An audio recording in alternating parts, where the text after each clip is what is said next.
Blast ahoy and g'day once again to ye mateys. I be Josh the Pirate, and this be me lovely wife, the Mother of Bunnies. Keren, who the absolute heck are you? I am, as aforementioned, Keren, the Mother of Bunnies. I am a writer, a performer, a very tired little gremlin today. But we shall see how we go. You can follow me on the Twitter, as it slowly descends into chaos and madness, at Mother of Bunnies. Or you can follow my burlesque alter ego, Miss Lolamore, over on Instagram. Or you can enjoy my lovely voice in the D&D podcast, There Be Dragons, where I play Ryland Westfall, a dragonborn badass with a big axe and an axe to grind. Often, yeah. And, mesdames et messieurs, dames und herren, and beings of indeterminate gender and persuasion, I be Josh the Pirate. You can find me here on my channel, Courses Go, where I look at other TTRPGs. Because at this point, I've spent more time looking at games that aren't D&D than games that are, which is pretty groovy for me, actually. Cool. I'm happy with it. Very okay with the whole situation. But on Thursday night, we will be having the start of, or the, sort of the official start of, Humblewood of Monsters and Magic Season 4. The gang is back to figure out what to do now that Keren's told them all the stuff, and they're like, fuck, what do we do now? That's quite literally the thought process. Oh, shit, what do I do now? Cash has had some solid advice from a deity that had no real horse in the race. Which is nice. Or, Advice from people with no horse in the race. or at least Right. giant bug in the race, you know, like Yeah. giant bug steed. Rideable bug steed in the race. And other than that, yeah, I'm basically spending this week talking about alternative RPG systems. Terrace sent me one that I'm going to have a look at tomorrow. Excellent. A one-page RPG system. Very excited about that one. I love the Shit you can do quick. conciseness. Yeah. Yeah. I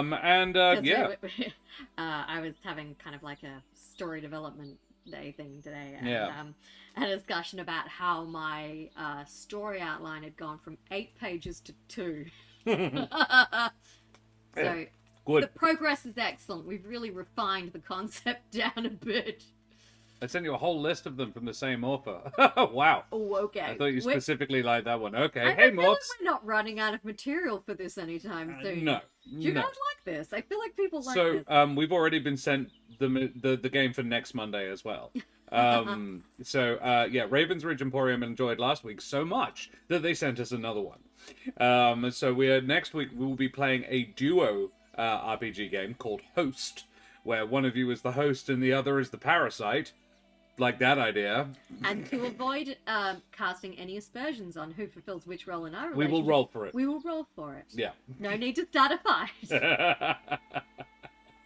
I love that idea as well. Yeah, I've read a bit of it, and it was all about how it came to.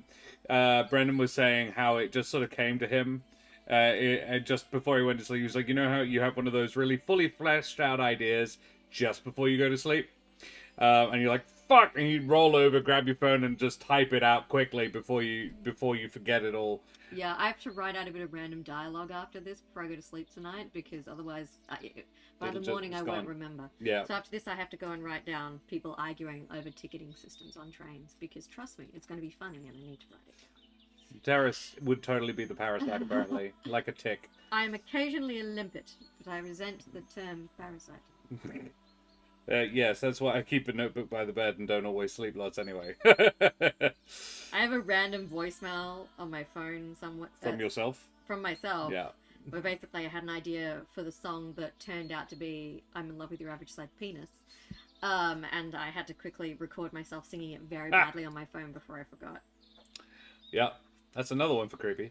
No resemblance to actual penises, living or dead. It was merely an idea. And it's a really good It's song. a belter of a song, yeah. It was in Paparotica one year.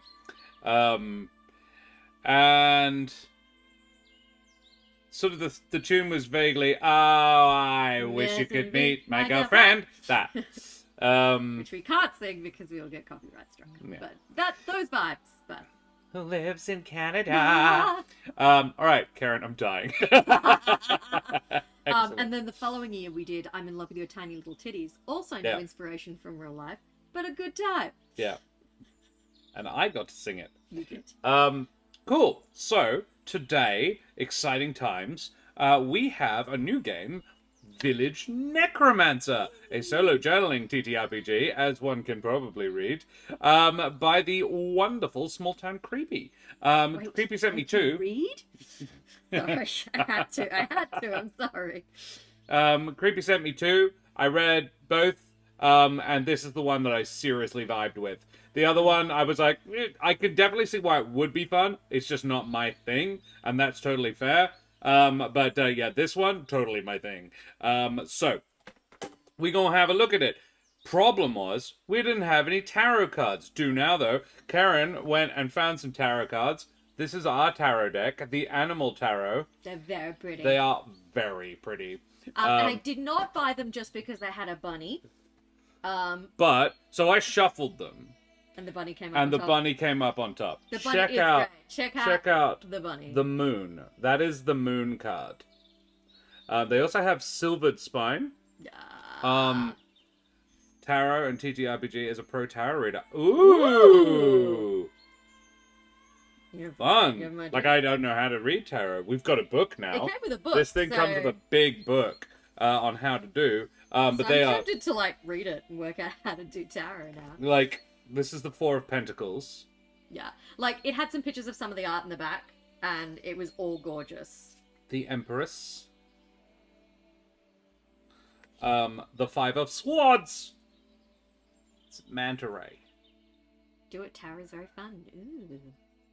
This is Sunshine. The Ace of Wands is super cute, actually.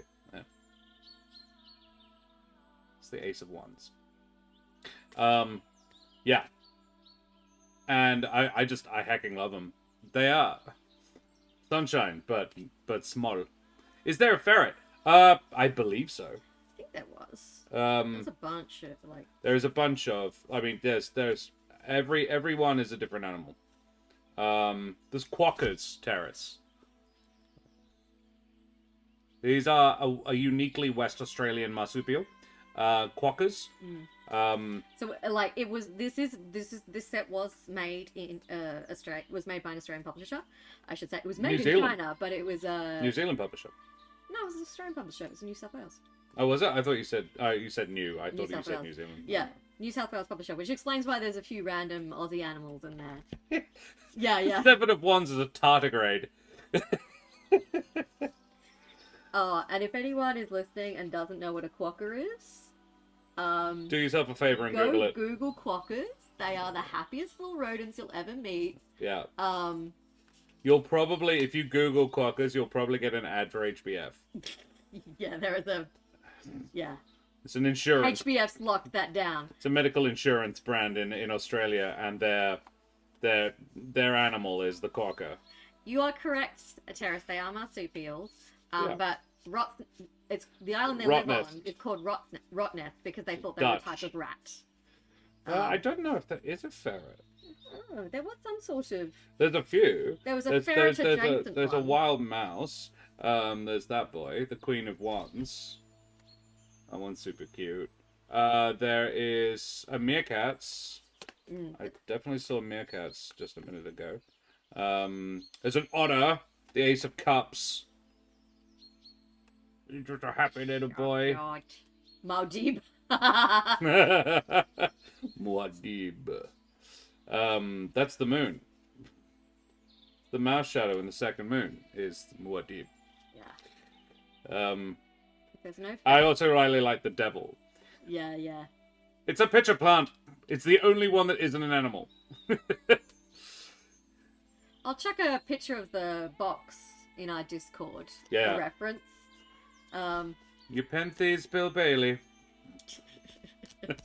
Look upon it and tremble. It's a very niche reference, Josh.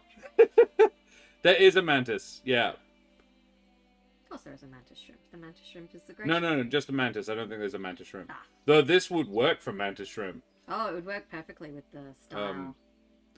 I know. I bought a pitcher plant recently. It didn't last. I bought it because we were having a mosquito problem.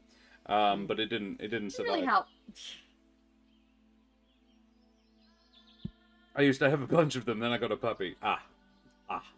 So, we are going to play that. that sounds like fun. Rather than just show you off all my pretty cards. No, we could spend. We could. Like, They're very we pretty. spent a good half hour on the bed when we got home Just looking at them. The artwork is super pretty. Is there an artist's name? I imagine there's more than one artist, to be honest. There are several. I don't know. It's going to be anywhere other than book, I imagine. Yeah, probably. Don't yawn. It's been a long one. I got up shortly after you left. Sorry. Name an NPC. Ooh. Chaotic Goblin has redeemed an NPC name. Rila et al., a goblin of some sort, a necromancer that doesn't know that they are a really bad and late healer, easily confused but above average intelligence, neutral evil. All right. Not raising from the dead, I'm just healing them not very well. Stop yawning. Yeah, Creepy's at the other end of their day. So we have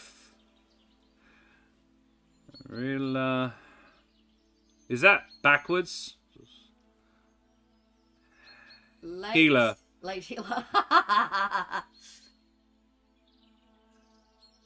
Yeah. Congratulations, I'm amused. Yeah. Oh, I got complimented on my well-timed snorts in the meeting today. Because I did a perfectly comedically timed snort at a comment by the editor. And he says that was a very, very telling snort over there. And I'm like, thank you. And then I did it again for something else. He's like, another well-timed snort. And I'm like, look, it's just a talent I have. I can snort derisively practically on command. It's almost like you're like cynical or whatever. Cynical? What are you talking about? All right. So we've got Rila et al. And Snivel the Kobold of the last couple of days. Okay. So let's have a look-see at this wonderful little Village Necromancer game. So this is it's a village witch solo. So you could be a witch or like male or female necromancer, not non-specific. No fascists. There is some themes: plague, death, illness, suicide, animal death, child death. Feel free to take some prompts however you choose to.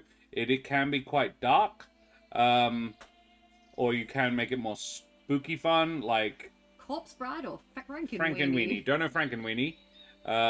Josh, what do you think Frankenweenie is about? I mean, I could take a stab at it. I probably don't wanna.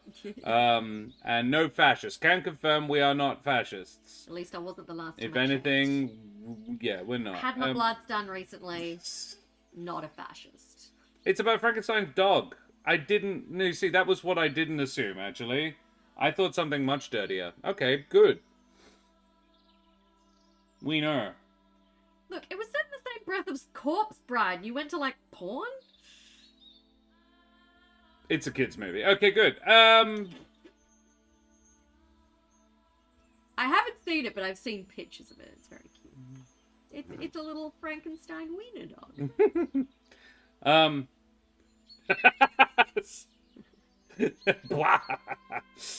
right, how to play. Hello, graduate of Atropo University. Congratulations on completing your training. You are now ready to become a resident necromancer. Here are your orders. You have 1 year to find a village to settle into and complete your residency. While most villages are not as enlightened as we would like, included is a short list of those with residencies either in their cemeteries or just outside the village border. Success is a milestone best described by yourself. I like that. To complete your year of residency, you need only to send a letter to the college accompanied by a letter of commendation from a prominent member of the village you have settled in. Failure to complete your residency will require a second year for completion and or a return to Atropo University for additional training. Best of luck, Gregor Grimstone, PhD, DM, Dean.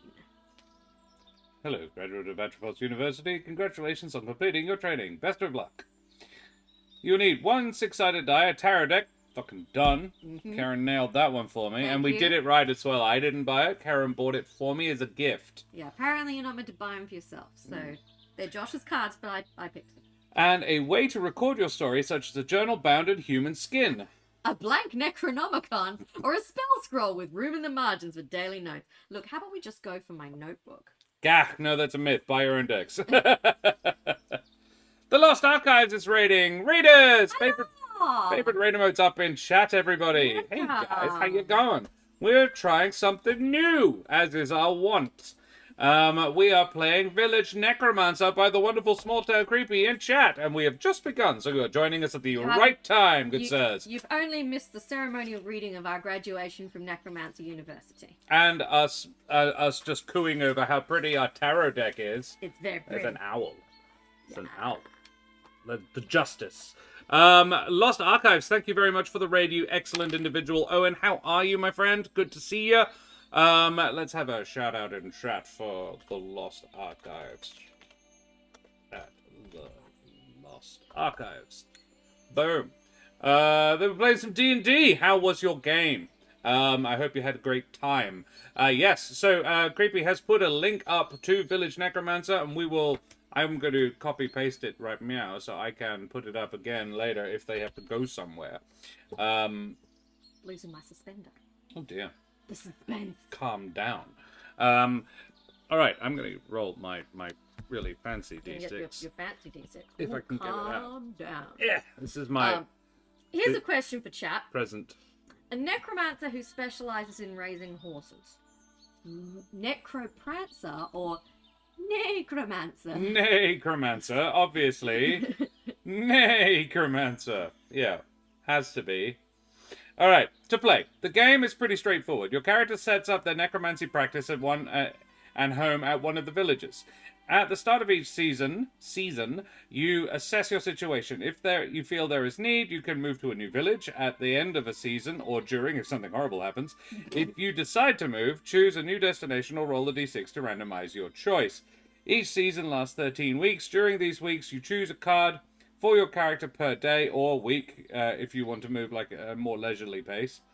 I mean, 13 weeks is a lot, you know?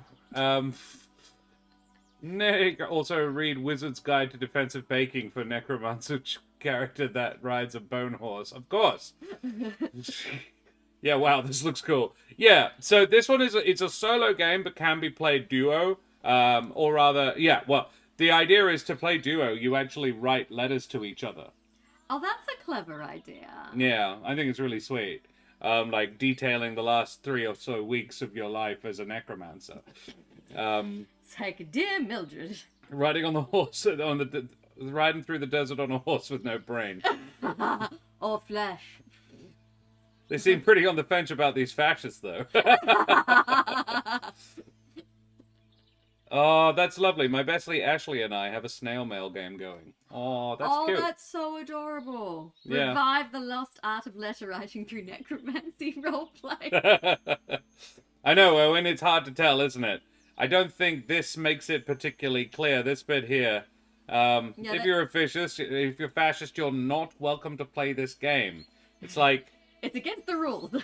Hang on. It's against the rules. If you're reading this and thinking, you just call everyone you disagree with a fascist, then you're probably a fascist. Or incapable of drawing inferences from context and acknowledging a dangerous political climate that causes the oppressed to be hyperbolic. Don't play this game. Heal yourself. Grow. Learn. Watch some Mr. Rogers' Neighborhood or something. The text for the Olivia Hill rule is licensed under Credit Com's Attribution Share Alike 4.0 license. Credit to Machine Age Production. There you go. I don't know. I think it seems reasonably clear. I don't know. They could have clarified. Could they have been more clear? I write letters to family members of the peacock quill. My grandma loves it. I love it, Terrace. That's amazing. I mean, of course he does. I can't imagine. I assumed, Terrace, that you wrote everything with a peacock quill. All of your legal notes, everything. I'm getting shades of Damien from Dream Daddy just writing with a Definitely. That's how, actually, given that I've never seen Terrace. Yeah. Terrace. I did assume that. I assumed long hair, fairly slight build, like, good shape. Used to be an emo boy. Yeah. Yeah. I mean, yeah. I called my sister a former emo once, and she told me off, because apparently she was not emo, she was seen. Which is apparently it's a totally different thing. It's weird seeing content made before versus after the Trump administration. Just feel like I would never have seen that message before. Yeah, man. Yeah. Maybe in 1940s Europe. I used to have long hair. It was It's growing back. Built like a swimmer, 6'2", blonde hair, blue eyes, very tattoo. Yeah. Yeah. So you look like my old hairdresser. Or worse. That was, yeah, alright. So, That's not an insult. I loved my old hairdresser. as a goth kid, I've been informed recently I'm an elder, and I'm looking for a nursing home. Imagine being like committed to goth all your life and then just ending up in the nursing home still dressed as a goth. Hell yeah. And just all the other old people. Just I'm being like, really "This is dope." excited for like my generation's nursing home days. I think that's going to be hilarious. For me. Enjoy the session, guys. Can't wait for Jasper's game week. Same. Owen, same. Gonna be a good time. Gonna be good time. Yeah.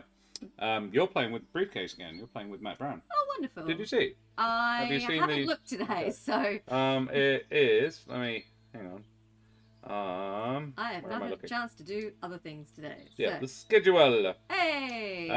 Yeah, Keren, of course, let's go Tuesday morning with Dead Aussie Gamer and Matt from Split the Party, Oh, wonderful. Kids on Bikes. Dope. which is like Teens in Space, which Ellen is running with NVCDM and Dragon Core and Gemma from the G of D that evening. Tuesday is going to be a good day. I've got Jack, Squarepeg, Dragon Core, and Heath, the Antipode and D20. We Oh, met in wonderful. Adelaide. Yeah. It's going to be fucking cool. Robert Hartley is then directly after me with Scarlet Moth and Emily from Fate's Griff and Soylent Cosplay. And AJ Winters is playing with Ham the DM that evening.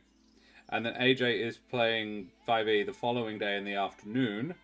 Yeah, loads of lovely folks. And you're on again I'm playing in Saturday evening. yeah. There you go. with Kendall. From One One for for all, All. and I'm playing with LaBuffin as well. Ooh, it's also cool. And D20, who is a lovely bloke as well. It's going to be a super great week. I don't think we've really met anyone in the RPG space yet that we've been, what an asshole. And Owen is playing with Kate O'Sullivan on Thursday. Stacked lineup, stacked. Yes. Join us. Will be much fun. And the Knight Geo from OzQuest as well, which is also cool. Fabulous. I do not know Sam from Awakened Fables, but that's going to be a good game. Owen, you'll love playing with Kate. She's amazing. She's pretty great. Yeah. Glad you're getting involved, buddy. Alrighty, let's do the thing that we came here to do. So, to play What, each stay on season, topic? I was thinking one card per week, rather than one card per day, because that'll take years. Like, I think that, well, this is the point. We're wanting to play a quicker version of the game. So we can get a good feel for how it works in a single evening. Absolutely. You can either put used cards into a discard pile or shuffle them back into the deck for a chance to return to this situation at a future date. To do this for 4 seasons, then at the end of the 4th season, move to the ending of the game. Optional. Use your d6 to decide if the scenario goes well or not for your character. If you can play that 1 to 3. I like that idea as well. So basically it's you don't get to just say, yeah, it goes brilliantly, this is how. You have to say, oh, it goes badly. I actually reckon we should use a 1 to 6 variation. So on a 6 it goes fantastically. On a 1 it goes exceptionally poorly. But if we get 2 1s in a row, we get to re-roll. Yes. Because we're a university-trained necromancer. To be honest, I played 1 a day-ish with my partner, and the cards stacked up to tell a more complex story. I don't think I made that a clear option. Ah, right. Sure. Cool. Right. 2-player option is basically just sending it to each other. Playing this game solo or with friends can be as simple or as elaborate as you like. First up, character creation. Yes! Love character creation. So, we need a name and their pronouns. How deathy do we want the name to be? Like, do we want to call him like Grim McDeathington, or do we want to be more subtle? I think a little bit more subtle. Like, I reckon I want something like George Braithwaite. Like, Isn't he like- a singer? I don't know. Thraz Bone Grinder. Oh, that's Terrace's Knoll Necromancer. Okay. Like Damien Bloodmarch is a little too on the nose, I think. Well, Well, really, it's a lack of blood. Franz Rigor. I like Franz Rigor. Yeah. Mine's named Tansy. A sunshiny yellow but poisonous plant. Ah, yeah, I like that. Oh, Yeah. yeah. Franz Rigor. Like in Rigor Mortis. Yeah, If anyone that's good. missed Yeah. that. How about a carnival party? Pronouns. Franz Rigor also sounds like he could be in a metal game. Absalom Dak Mortis. Yeah, that was where I was thinking as well. Or Franz Rigor Mortis. Oh, Mort Rigor. Martis Rigor. Martis Rigor. I like Franz Rigor. And he sounds male to me. Yes. I don't have any particular desire to play a non-binary necromancer. Appearance. He's a man's man. A manly man. I don't think he has to be a manly man, but like he's a dude, and Okay. why complicate things really? Is the non-binary person. Yeah, but that wasn't. I didn't declare myself to be non-binary to complicate things. I actually did it to simplify shit. Are you Yeah, sure? Okay. that's why I didn't force anybody to change my pronouns. I would if you asked me to. I know. Does he have a horse named Mortis? Yes, Has a horse named Mortis. it's a palomino. But with red eyes. Not knowingly and non-binary. I think you could say that being non-binary both simplifies and complicates things. Yeah, sure. Rather like the state of existence in general. Appearance.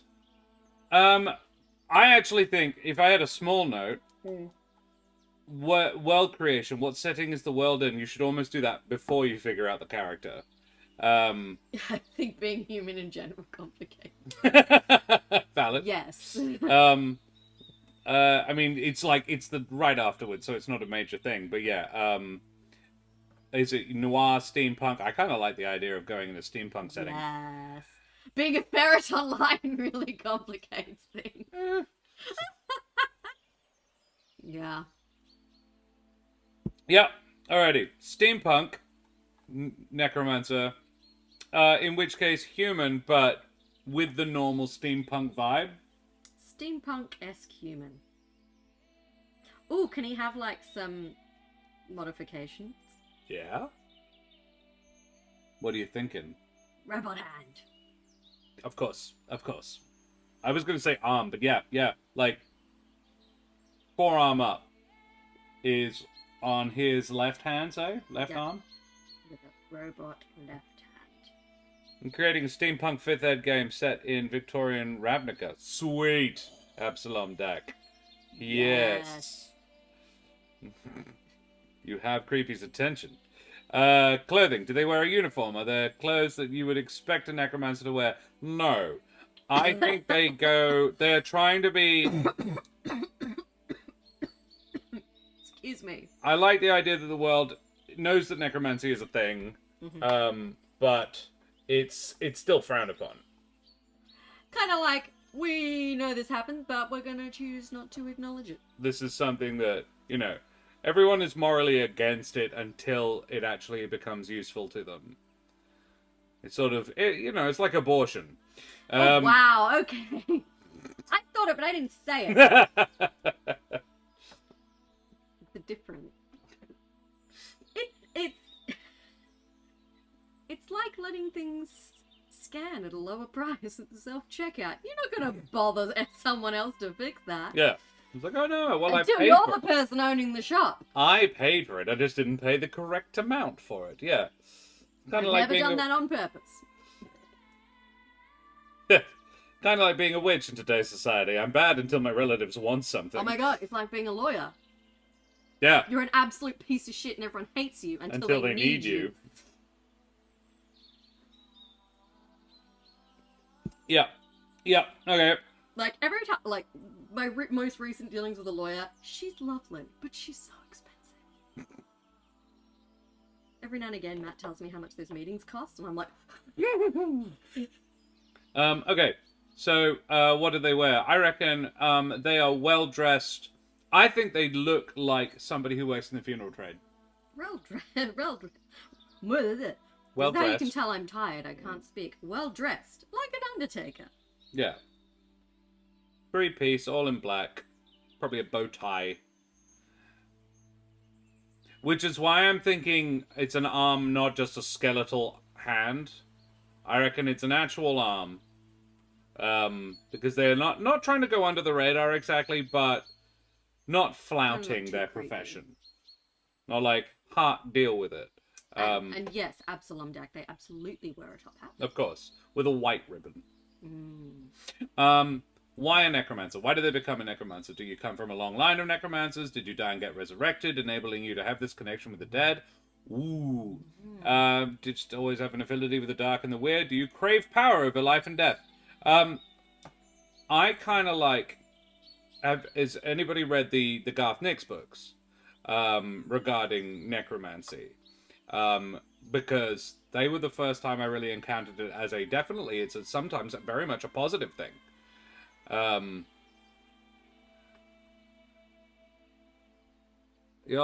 used to want to be a mortician, no one is surprised, but my interview with a local funeral director to see if it was something I was serious about went poorly. He was, no shit, named Mr. Pickle. Oh no. How do you have a serious conversation Mr. Pickle. about death with someone called Mr. Pickle? Well, Creepy, I used to work in the funeral trade. I used to be an undertaker. Yeah, it was a weird one. It's a weird job. I froze. Oh no. See, that's where I would have just started. Like, have anyone heard of the giggle loop? Basically, when you're in a situation and you think, I absolutely cannot laugh in this situation. Yeah. Immediately is the funniest thing. Oh, some of the shit I encountered in that job, I corpsed. Ha! Nice deck. Brain went dead and I told him I was sure he was a big deal. And then I left shortly after. Oh no. Like dead set, some of the funniest shit that's ever happened to me in the presence of a dead body. Occasionally because of it. Not often, but occasionally. One of my favorite stories is when we were lowering a dude into the ground. Guy weighed comfortably 200 kilos with the box, and we were all just hanging on for dear life. We lift up. The funeral director pulls the chocks out, and we goes, right, off you go, lads. And then the priest goes, hold on a moment, we're just going to sing a hymn. And we're like, you fucking what? Both hands. Trembling. They sing like 8 verses of Amazing Grace. We're like, I didn't know the song was this long. How does it have so many verses? Properly, like, it felt exceptionally long. And properly, like, a full-on wailing and gnashing of teeth funeral as well. This was kind of funeral. West Indians in London. No one celebrates a life like these guys. They're amazing. If you ever want to do yourself a treat, go to a Jamaican or West Indian funeral. They are phenomenal. The wake's even better. Ideally, if you didn't know the person, you just like the family. Yeah, it's fantastic. But yeah, we were lowering him in, and then my coworker Dean's phone went off in his pocket. And this is about halfway through Amazing Grace. In comes the Immigrant Song by Led Zeppelin, which is his ringtone. So it's like, hallelujah, rending their face, pulling their hair, dead set. These women were like proper upset. While and Dean is 5'0", skinhead bloke, about 50, used to be a bouncer, and was trying to use his forearm, like his upper arm, to smush his phone to shut it up. Because it was in his breast pocket, just sort of fucking... And we're all just standing there like... God, mustn't. Too funny. And the priest was looking daggers at all of us.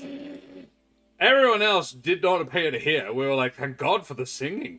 If it had happened during the minute's silence, it would have been... Yeah, and so we were walking away after we dropped... And the problem was, this was also in Croydon Cemetery. Now in London, they bury them 3 deep. Because London's very crowded, as are the funerals, as are the cemeteries. So he was going 18 feet down.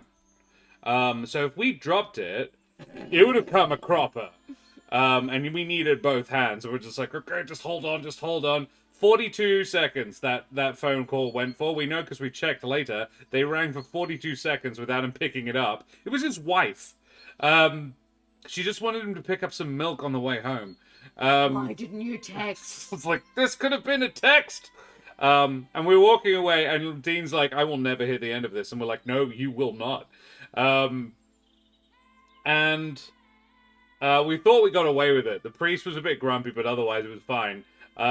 And then I was driving some of the family home in a limousine, and they were talking in the back. Now, there's a rule: you don't talk to the people unless they talk to you first. If they ask you a question, you answer it, and then if they ask you a second, you're like, okay, they're up for a chat.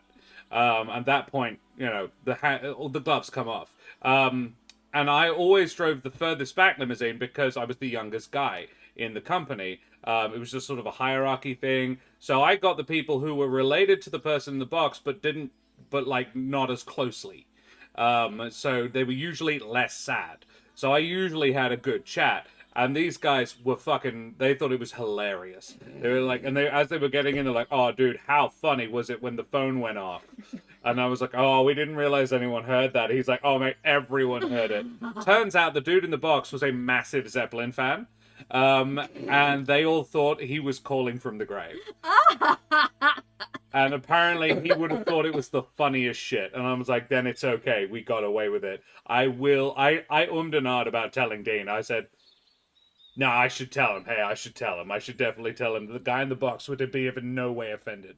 So it would have been funny if it was like his least favorite song in the world. Yeah. Just suddenly pounding on the inside of the coffin. Turn that fuck. The day I forgot to mute my phone in court in the beginning of Homecoming by Green Day. Just so no child sing-song voice. Nobody likes you. Everyone left you. All their so I got them to the wake, and they said, "You coming in?" And I was like, we don't get in. Like, that, it's not something you go. You don't do it. And they said, "You sure? The watermelon's been going for 2 weeks." And I was like, "What? You may have to clarify what you mean by watermelon, because I have a vague idea, and I just wanted to be sure." And they're like, "Oh, what you do? We get a watermelon." I was like, with you so far. Then you drill a hole. Yeah, I think I know where this is going. Then you get a bottle of Jamaican rum, and I was like, a twist, Sherlock. And you shove the neck in there and just wait for the watermelon to absorb it. And I was like, well, it would be rude to say no at this point. Yeah, vodka, rum, melon. Yeah, exactly. Vodka-infused watermelon. No, rum. Honestly, rum-infused watermelon sounds better. Mwah, yeah, mwah. Because you get, and it's spiced, like Jamaican spiced rum, not just rum. No, you gotta do this properly. Yeah. Oh my god. I was not safe to drive the £70,000 limousine that afternoon. Better hope your former employer never watches the stream. Well, exactly. I mean, what would they do? What are you gonna do? Fire you? 9 years too late, dickheads! Christmas pud. You never paid me enough. They did not. No one in I was like, I was being paid £7.75, which is equivalent at the time to about $11 Australian. The minimum wage in Australia at the time being about 19. So I was like, fuck this. I'm having some watermelon. Anyway, yeah, that happened. I reckon it is a long line of necromancers. And you've been raised in the idea, we've been raised in the sort of the culture of necromancy being a good thing. Very much this a positive force for noble good. Profession. Yeah, exactly. Yeah. But misunderstood, chronically misunderstood. And we're like, fine, not a problem. But so we used to the normies. The normies who just don't get us, you know. They just don't understand. They just don't understand. No one understands me. Give me my bells. What are your code of ethics? Take the necromantic oath to do no harm to the living? Do you draw the line at resurrecting family members? Do you honor a person's do not resurrect? Look, I think you'd have to like respect a do not resurrect. Oh, definitely respect a do not resurrect. That's yeah. that's a thing. But Like, I think if you're like have a family tradition of necromancy, you're gonna have pretty solid morals because like yeah, this is like a long noble family tradition of going into necromancy. So I think you would be like yeah, all about the like doing it properly, you know, upholding noble tradition. But you probably have a few weird habits, I think. yeah, definitely. Terrace loves our stemless glasses. Yeah. These are Meeples and Dragons stemless glasses. This is the Artificer. Okay, sorcerer, don't I? You've got the Sorcerer. I don't know how well you can see it. Mm. It's very cool. Anybody who is interested, They are lovely exclamation people. mark, Make cool stuff. Meeples. You can also get like tankards, glass like tankards. The glass tankards are dope. I kind of wish they had existed when I was bought these. Because these were a Christmas present. I like these. These are far more flexible. What would we potentially sip our alcohol out of? Well, this is the thing. These are far more useful for general, like, you can drink anything out of these. A tankard, you need quite a lot to feel like it's, like, they were a pint. So you need to drink, like, a good half a pint to feel like you're drinking anything. Well, they do not have champagne flutes yet, I believe, but they do have tumblers. Oh my god, you could get champagne flutes for your wedding with your preferred, like, class on the glass. That would be cool. This is the trick. I basically have got my preferred classes. I love artificers. And I have played a sorcerer. And you've played a sorcerer, which is why you're normally the one who gets the sorcerer when I do these. Think I'm a bard, but this is the trick. I'm definitely a bard. By inclination, I'm a druid. So, what are your codes? I think we're pretty strong codes. I don't necessarily know about not harming the living, though. I think that you would harm the living if considered ethically appropriate. Oh, did you just fall over? You did. What fell over? My little thing of beef. Ah. Hang on. I'll sort that. I think, like, harming the living is generally a moral quandary, regardless of what your moral system is. Yeah. Do I draw the line at resurrecting family members? As in my own family members? Other people's family members? I don't think so. I don't think there's a line to be drawn there. But, you know, I think as long as they don't have a do not resurrect order, like, go Yeah. on. Like, if they're not happy about it, you can always kill them again.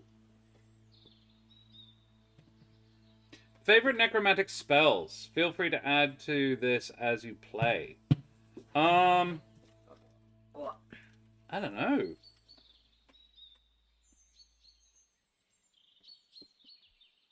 I mean, Revivify almost certainly comes up there. I'm just going to the D&D list because it's what I know. Oh, Terrace, I'm sorry about the jibe about lawyers earlier. I'm sure you'll know. Did you not know that? No, I didn't. Oh. Criminal law. You did know that. You are. Oh, of course. I asked what type of law you did. There you go. Yeah.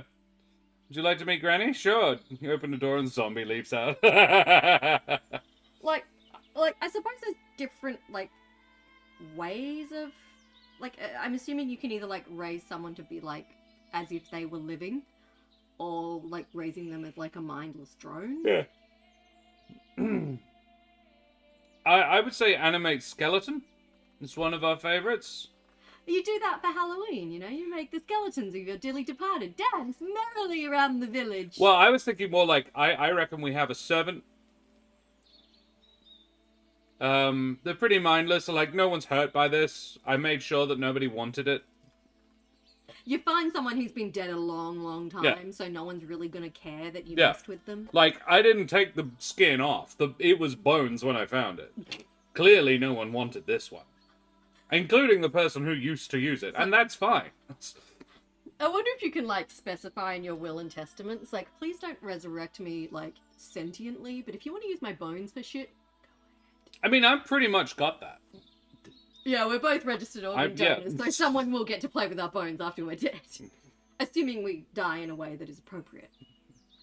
If you die riddled with cancer, you know. Yeah. I'm working on a companion game for this about the Necromancer familiars, so find create familiar is one of my favorite spells. Yeah, that's cute. Yeah. Practically a fossil. Exactly. To pick a village, you can either pick one that sounds the most appealing, or you could roll a d6 and leave it to chance. I think chat should roll a d6. Chat, can you roll a d6, please? Exclamation mark roll Creepy. space 6. Please, exclamation mark, roll space, the number 6. I think it's appropriate that Creepy rolls the first one. Yes. A 1! Desert with an impressive boneyard. Okay. I like it. Sure. Yeah. So what kind of village would this be? In a steampunk setting. I almost think semi-post-apocalyptic. Like Mad Maxian. Yeah. Ramshackle town with one train line that comes past. Yeah. We trade bullets with someone else, and like in a nice way, not in a I give them some by firing them at them. Yeah, steampunk Mad Max Necromancer. Yeah. Summed up in a nutshell, exactly. That sounds dope. Yeah. The boneyard is like partially it's dead people, but partially it's just broken down trucks and cars and things. You get a lot of mummified remains in it. You would. Well. You would. That's handy. Okay. Anyway, focusing. We haven't done any necromancy yet. New residence. What does it look like? Is it a graveyard or a cemetery of sorts? I'm thinking at the far end, or sort of in the boneyard, there is a pillar of rock. Very like what's his face? Morton Joe stronghold, but not that big. Like smaller, narrow, hollow. Like ground floor is hollowed out. More of like a cave system that we have used bits of the boneyard to turn into a steampunk post-apocalyptic place with magic, and I reckon there's a lot of bone and stuff in the architecture, but that's because it's what we're used to working with, not because it's necessarily the best material to do. Sings, I don't want to be buried in a pet cemetery. Don't want to live my life again. Is there a porch, a work shed, a garden, or other addition? I reckon the inside, out of the sun, is full of potted plants. I like it. Or, creepy, not enough. You know when you've quoted something so often you've actually forgotten where the quote came from and it's just a random thing you say? I think that's just what's happening there, and you should roll with it. There was a few that Keren has picked up exclusively from me and doesn't know where it comes from originally. I can't think of any examples now that you've said that. I know exactly what you mean. Well, I guess knowing is half the battle. I've never watched G.I. Joe. Yeah, but you do know. Yeah, but I know the quote. You. There was a time when you used to say, "I don't know, I'm not a doctor." And And I had you never had to watched clarify any Star what- Trek. It's not from Star Trek. It's a Family Guy quote. Yes, or you quote something else that was quoting the original. Senator. You didn't. You may have killed her when when you slammed the door around her head. You may have killed her when you shoved all those $100 bills down her mouth. I don't know. I'm not a doctor, but you know what didn't kill her? Smoking. Is the original reference. I don't know. I'm not a doctor. That happened. That episode came about year 11 or 12 for me, and it became such an essential part of the nomenclature of my group of friends that it long ago ceased to have any meaning. Giggle snort. Yeah. I just realized that I was misremembering it because I'm Damn it, Jim! I'm a doctor, not a rocket scientist. Yeah. I'm a doctor, not a doorstop. Actually, that's me conflating two different Star Trek quotes. Because I'm a doctor, not a doorstop is the emergency medical hologram. So I'm a doctor, not a doorstop. That was him referencing McCoy. It's like Spock quoting Sherlock Holmes, and you're just like, ah! Intertextuality overload! Alright, anyway, yes, so we have a lot of potted plants. Yeah. And we have our residence built into a cave system. So it's not a cave, but it's built into the cave. It's adjacent. It's cave adjacent. Well, there are desert dwellings that are basically built into rocks because it's I'm cooler. thinking Obi-Wan. Yes, yeah. And what is the village like? Actually, let's lean in on that. We live in Tatooine, steampunk Tatooine. Not quite, but you know, like little small above ground, big below ground. Living in the caverns, living in sort of out of the direct sun. Optimized for their environment. Yeah.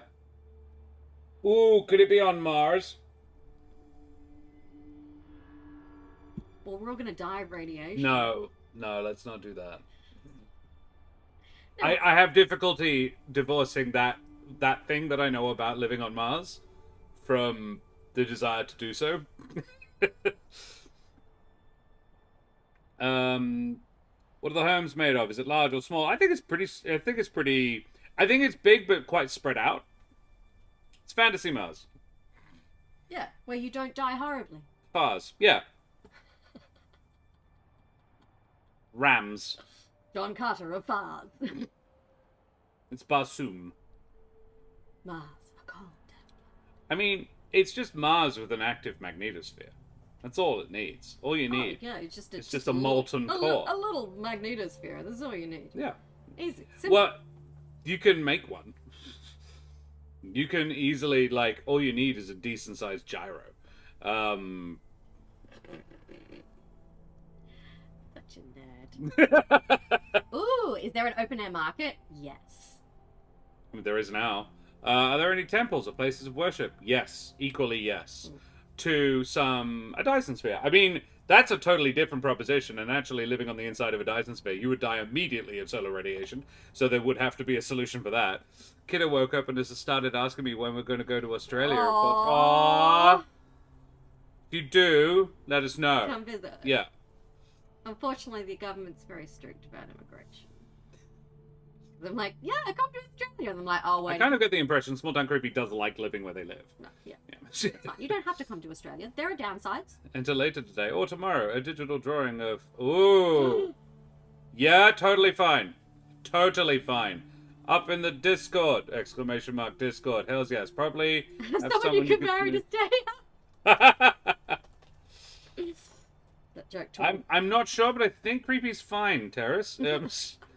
Creepy's all set there. No, it's funny, like, because a lot of the time you assume that people want to move to Australia, so every now and again you encounter someone that has no interest, and you're like, are you okay? you don't want to come to Australia? Oh, okay, right. He thinks that Australia means we live with all you and Bluey, and I'm trying to explain that that's not feasible. I mean, I don't see why not. I'm sorry, we got a fair share of dickheads as well. One lottery win away from a commune for all the bitches. Upon which you would be welcome, Creepy. What are the rules for living in the commune? Oh no, you don't have to all have sex with me, just some of you. And only on Tuesdays. To bring your wife to work Tuesday. Your work is having sex with me. And suddenly it's a cult. Yeah, a commune, yeah. Okay. What sort of governing body? I reckon a mayor. Mm-hmm. Sort of like elected by the people, so there's a mayor and a sheriff. Yeah. Offers his boyfriend as tribute. And removing my kid again from the room.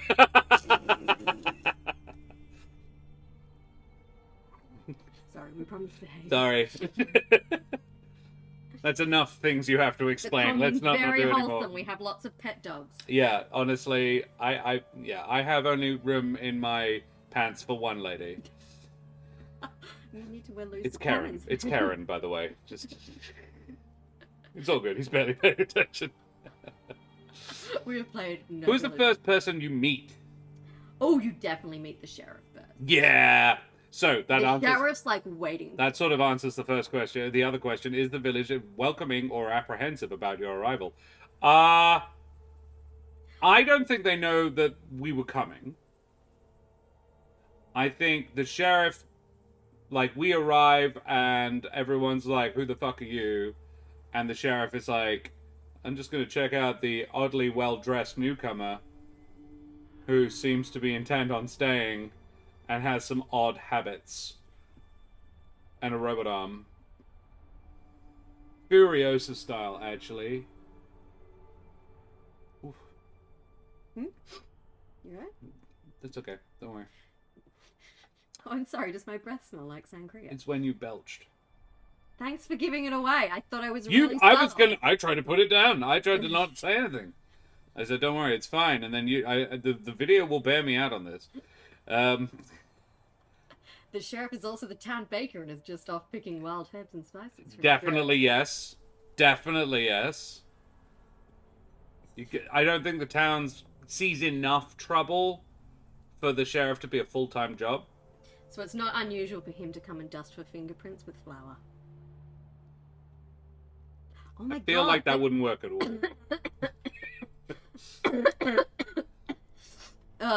There's a funny little TV series there. Baker of Law.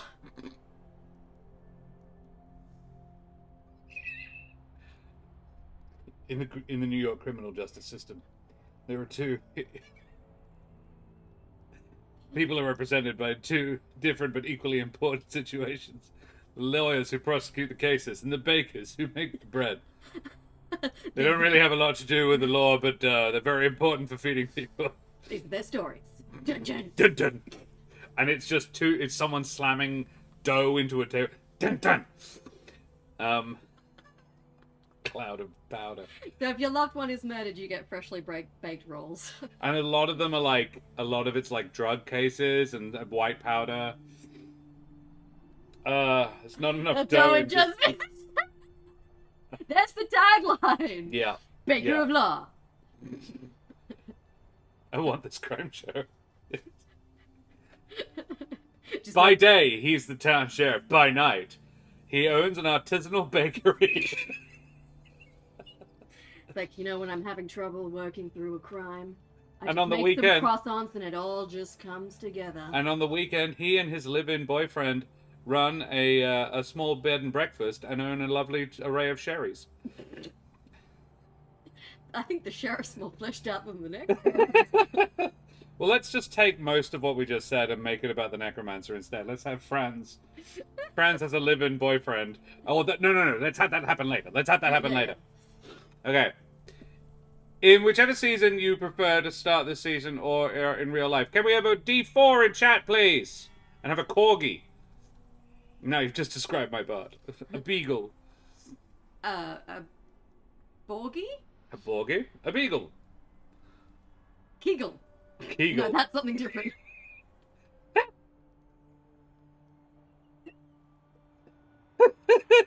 So what happens when he makes a crow with an eagle?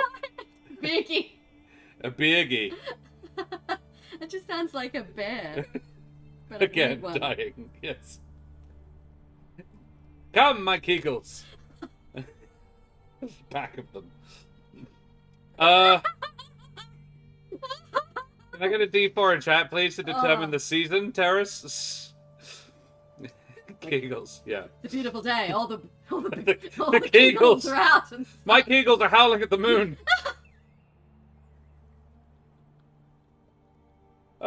A 2. It is summer. Excellent. It is summer when we arrive. Okay. It's a beautiful summer's day. The sun grows. And we hop off the train that has pulled out into the tiny village in the middle of the desert. My husband just stuck his head in to ask why I was cackling. I told him Kegels. The sun grows in strength and the days are long and warm. Yep, that's the problem. The air is filled with birdsong and the sounds of children playing. I don't think this is the same village we live in. The liveliness of the village is unaware of the closeness of death, even under the bright sun. How does the village handle the heat? Do they have any summer celebrations? Are they taking it easy or working hard? They are working hard. I reckon summer is the hardest season to live in the desert. Because it's the hottest. I reckon they go nocturnal. Yeah, they have like a super long siesta across the hottest part of the day. Yeah. So you get most of your shit done, you know, early morning and, And late late afternoon, afternoon. early evening. And then you have your sort of your personal time, your meals and everything at night, and then you sleep through the day. You go to bed at like 10 a.m. and get up at 6 p.m. That sort of thing. So you're not missing all the daylight. But you do have some of the days will be really long, but Yeah. you're sleeping through the hottest part of the day. And I reckon this village is all about, like, you live in the desert in a post-apocalypse. It's all about water. I reckon it's built on an old aquifer. Ooh. So they're drilling it up, and they have a very limited agricultural system, all in greenhouses in the canyons. Cool. I mean, that would be my preference, but I have a kid that refuses to comply. Yeah, I know, hey. Those pesky When children. Karen and I are left to our own devices, we slip slowly further and further out of sync with the rest of the world. In London, it came to a head. We were getting up at 4 p.m. And we're like, maybe we should put a stop to this. If we lived on a planet that had a 26-day cycle, I reckon a 26-hour cycle, day cycle, we'd be fine. An extra hour to sleep. We'd need at least one. Like, both of us thrive on 9 hours. Ooh, I like that they have steam power, but they use like solar power to make the steam. Yeah. Yeah, I reckon I have no problem with solar power and steam power in this place. And then they collect the steam and it condenses into their water supply. Yeah. Yeah. Or it's a two-phase system. Yeah. I, much like an elf, sleep about 4 hours each night. You see, this is it. Again, I imagined that. See, sleeping 4 hours each night is a great way to make me even more delirious than I am right now. Well, the trick is with Terrace, I just couldn't fathom how he got everything else done. Because I know a fair amount about what Terrace does, and I just don't see how you have time. Quite aside from the having 3 partners, like, I don't have enough time. I barely have enough time for one partner. I suppose having polyamorous partners, they do a sort of a fair amount of looking after each other as well. Absalom Dak just followed. Hey, Absalom Dak, thank you very much for the follow, you bloody champion. Avast, matey, you wee scallywag. Glad we won you over with our weird funeral stories and corgi jokes. I was mildly surprised you weren't before. Yeah, the village handles the heat by sleeping through the hottest part of the day and working, like, doing their shit the rest of the time. Any summer celebrations, I think, at the beginning and end. I think it's solstice to solstice, or whatever it is. Like, they have a day to celebrate when the seasons turn. Yeah. And they're like, thank God, or whoever's up there. It's like, thank God that's over. Everybody chill, literally. I reckon death is always close. Like, I reckon this is a fairly precarious life. I imagine if you kind of get caught out during, like, the height of summer, yeah. it's really easy to You find die. a lot of mummified peeps. If they go missing, there's a mummy out there somewhere. Being polyamorous, my partner once juggled 3 partners and asked how he handled it. Don't eat or sleep, lol. I had spreadsheet. Shared spreadsheet. Kind of works because I'm busy. My husband and boyfriend can keep themselves occupied when then I need only worry about the girlfriend time. You make things work, you know. Yeah, this is it. I'm like, I've often thought, I was like, hey, it would actually, if you want to have children in this day and age, polyamory does sound like a good idea. That's the ending. We don't do that. So basically, each season's 13 weeks long. We draw a card, and we follow the prompt regarding the card. Here are some card tables. We get randomized story prompts for your necromancer. Some tarot card decks, yada yada yada. Optional. None of these card draws should be treated like the rules are set in stone. Instead, go with what is most fun for you in the game. Okay, choose another. All right. Cool. I guess we draw a card. Exciting. And we will show you the cards in Coup, however, how pretty they are. Yeah, polyamory is a built-in village. So sensible, really? It does really make a good idea. Draw a card, any card. All right. We have the 8 of Cups. which is a cuttlefish. A rainbow cuttlefish. I also like how cuttlefish. there are 8 cups on the picture. Look at him, he's wasted. You filthy. And we are on the cups page as well. How convenient. You're awakened by a wandering ghost. What does it want?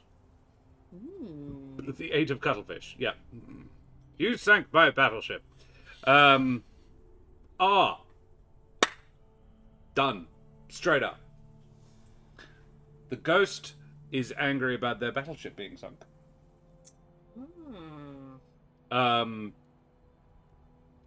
Shall we roll a dice to determine how good the interaction goes? Yes, absolutely. A 4. It's positive, but only just. Only just. They're edgy. In the desert. Wasn't always a desert, my friend. Watch Sahara. I mean, if you really want to do yourself a brain injury, like Matthew McConaughey before he was in a war. I liked that movie. I thought I was like, because you were like, like it's not a great movie, but it's not gonna like make you bleed out of any orifices. I quite like it. I think it's quite fun. I was actually slightly sad they didn't make more Dirk Pitt movies because the whole premise is fucking stupid. My issue with Dirk Pitt books and the movies is just. And it's the same problem I have with Angels and Demons and Da Vinci Code. How can something that interesting happen to that person twice? No. Just the odds are astronomical. I mean, at least Dirk Pitt used to be a Navy SEAL or something. Like, he's at least trained for it. Doesn't have to be a watership. The Merrimack in the desert could be an airship. Airships and steampunk, very apropos. Hell yeah, let's do that. Okay, it's a steampunk airship. It crashed. It was destroyed. It was shot down by the ancestors of the people who live here now. So we've only been here, like, this is first week. This is week 1. We're still setting up shop, as it were. And our first customer is an angry ghost. And not really a customer. People have been being shocked and terrified by this apparition, who looks not unlike... Well, Angels and Demons, they went to him because of what happened in Da Vinci Code as well. Yeah, but then he had, like, 2 more adventures. You'd think he'd learn to say no to mysterious summonses like this. He's just looking for trouble at that point. And he shouldn't dress so slutty. That haircut's very arousing. I love Tom Hanks. It's a real shame. It's not fair what they did to we that were saying movie. we really should have had. We were joking about inviting Tom Hanks to our wedding, and we never did. We never got around to it. We should have. If we ever renew our vows, let's invite Tom Hanks. Yeah. Straight up send him a message. We were going to invite Tom Hanks and Ellen DeGeneres. Yeah, though apparently she's not actually that nice. Oh, that's a shame. There's been rumours, Josh. Oh. Yeah. Disappointing. Yeah. How about Alan Tudyk? Yes. So, yeah. I don't think we're called upon, exactly. No, they just... But the village, like... We don't know what to do. I'm not having the king at my wedding terrace. As if you'd come. I might have invited the queen. I wouldn't invite the king. It's amazing what the death of a monarch will do to a monarchist.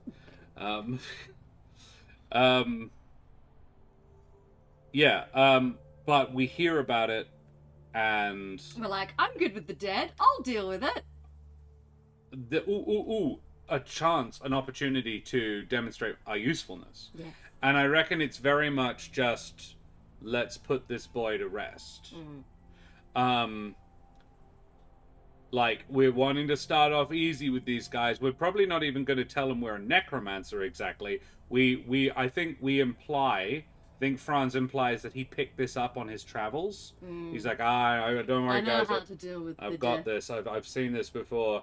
Far to the east, a mystic showed me this trick, he is not lying. He studied in the east, and one of his teachers was pretty mystical. Like most of his teachers were pretty mystical. I think if you're learning But necromancy, he twists the truth a little bit to in Canada. Yeah, far to the east in Canada. my mystic. My mentor who lives in Canada. No, I totally have a mentor. He lives in Canada. He's very mysterious. He cooks like my mother, and yeah. So are we going to try and find his airship, or are we just going to convince him to go on to the next life? Oh no, I think we have to I'm fully leaning in on the abortion stuff and use the bells. Oh, yes. And so we have to almost take him to the underworld with us, or at least take him part of the way, show him how to get out of there. What does it want? Vengeance. I think it wants revenge. But we have to.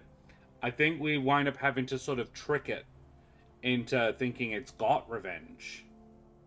It's like all the people who shot you down are long dead. Yeah.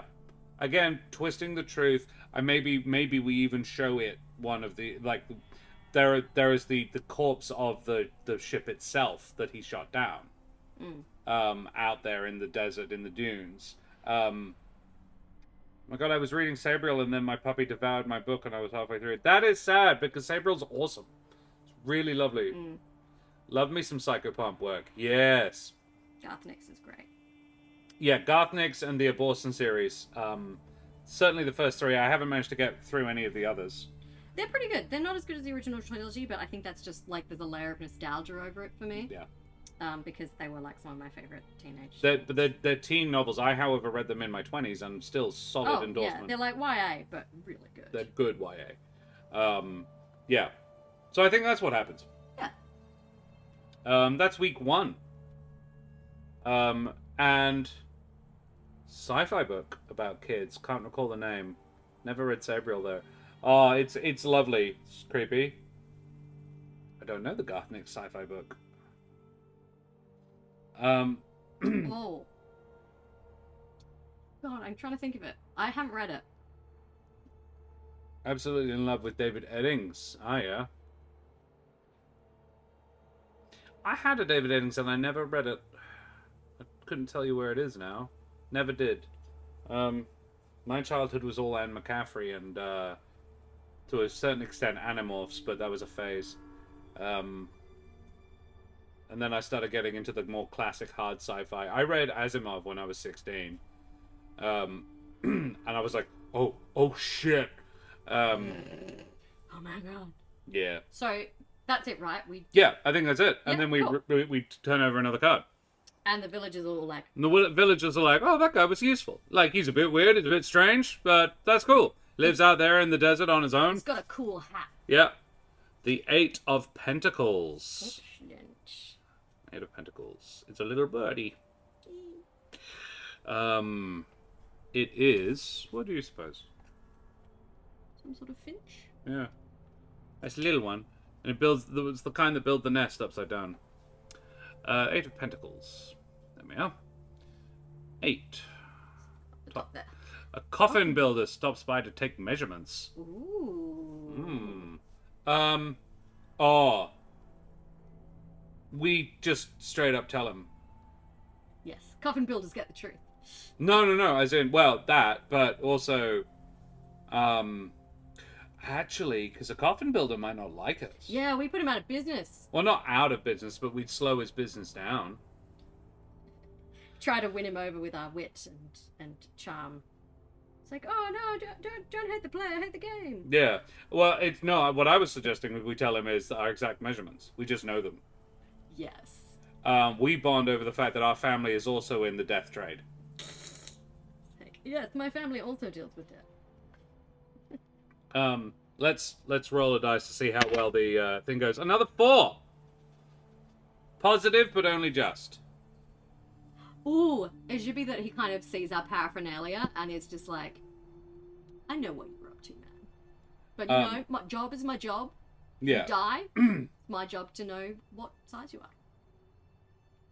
are. So it's cordial. It's polite. We leave with a sort of mutual understanding, possibly. Like, he figures it out, and there's a not so much an agreement to not tell anybody, but I think a necromancer and a coffin maker could be friends. He's like, yeah, you gotta lock down some more do not resurrects, mate. Numbers are a little low. Could use some more. Yeah. And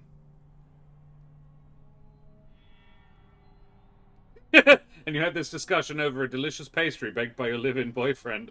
No, I don't think we've met him yet, and it's definitely not the coffin maker. I think we came out here solo. Is the sheriff, who is also a baker. Not yet. Not yet. But we've established that he's hot. Yeah. And talented. Yeah.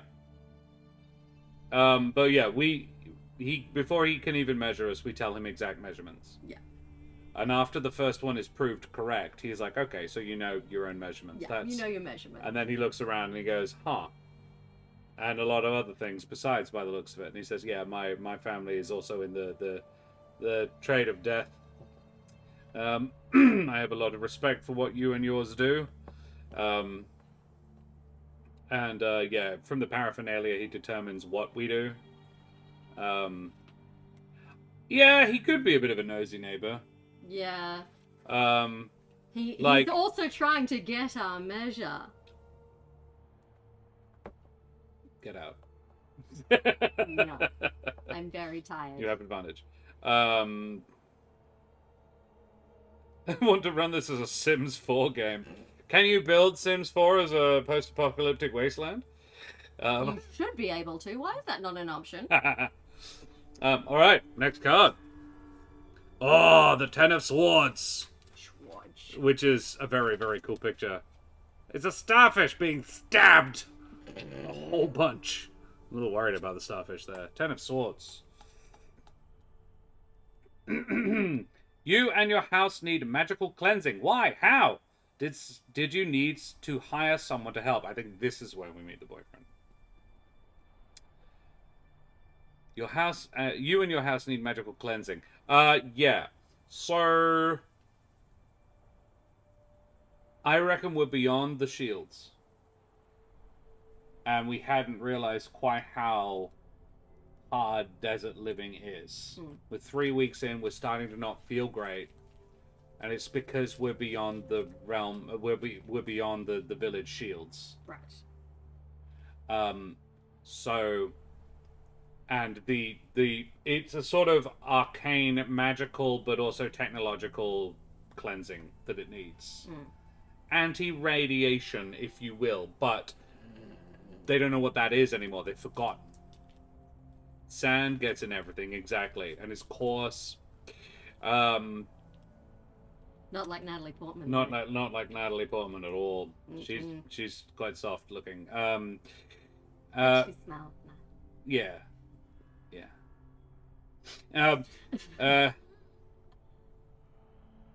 Why? How? So yeah, I reckon we go into the village to do our groceries, pick up some bread. The baker says, "You don't look so great, mister." And like the villagers have mostly been a little standoffish. We've had a couple of positive interactions with a couple of them. Word is getting around that the dude, the weirdo who lives out of town, is a bit strange, but pretty decent guy by all accounts. We seem to have the coin, so everyone's happy to take our money when we buy stuff. But yeah, he's like, "You don't look okay, mister. How far out did you actually set up your house?" And you say, "Oh, just out beyond the boneyard." And he's like, "Dude, that's the problem. Don't you worry. I'll come out and we'll rig up a repeater. I'll give you a hand. I'll be all neighborly." Ah. I really hope that this is gonna be... Yes! It's 6. Oh, we hit it off. We hit it off. Yeah. Bruh. Yeah, it's like, bro, that's too far out. It's Craig.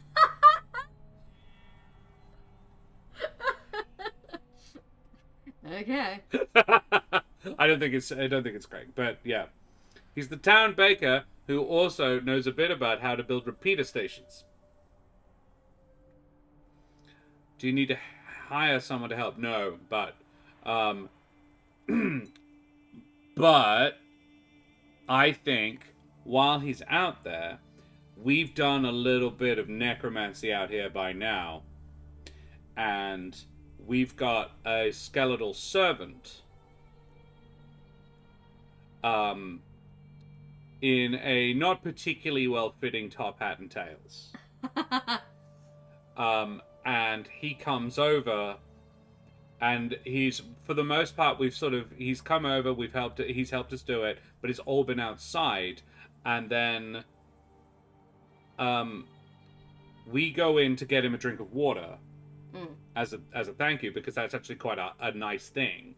I reckon the chat can decide on the skeleton's name. Yeah. And we're like, yeah, he's done us a massive favor, so let's get him a big drink of cold water, and we can use our magic to cool it down. Yeah.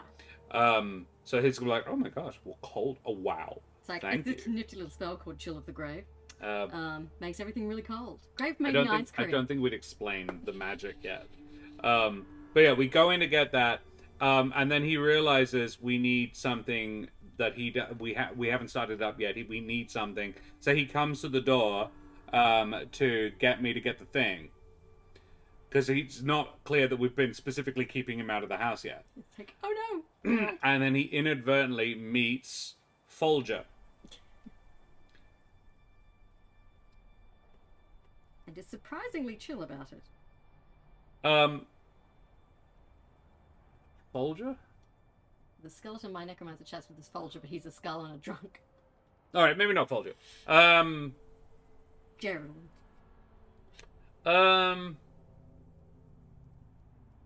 Atticus. Yes, Atticus. I think we're starting at A, and we're gonna work our way down the alphabet. Bridgerton style. Yeah. Atticus. And he's got a name badge. Because it can't... Hello, my name is Atticus. Well, no, it can't talk. We haven't given it sentience. It's basically just... It's an unseen servant, but you can see it. And so it's a little confronting for him, and he freaks out a bit. And you're like, no, calm down. He's like, here, drink this nice cold water. It's okay. And we explain what's going on. It's a little confronting, but we work through it. Yeah. Yeah. Excellent. Atticus Bits? No. Pinch? No, I was trying to go with that. No, just Atticus. Yeah. Just Atticus. Yeah. Cool. Very well done. Meet cute. Yeah. So how did you guys meet? Well, I needed to set up a repeater to kind of shield my home, and he offered to help, when he came around, and then... I went to get him a drink of water, and while I wasn't looking, he came inside looking for a spanner, and he met my awakened skeleton. Whoops. Totally by He was pretty groovy about it, all things considered. Given he just met, a skeletal servant, he was pretty chill, Ooh, the Page of Cups. The Page of Cups, which is the school of fish. Very pretty. It's a fishos. Page of Cups.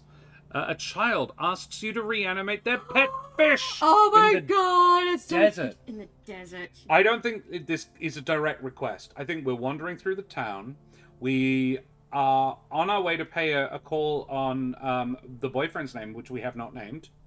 Yes, boyfriend's name. Atticus Rattle. You meaning to impromptu boner. I'm thinking, chat. You need a name for the boyfriend. The steampunk sheriff / baker. He's not a sheriff. He's just the baker. To be the sheriff baker.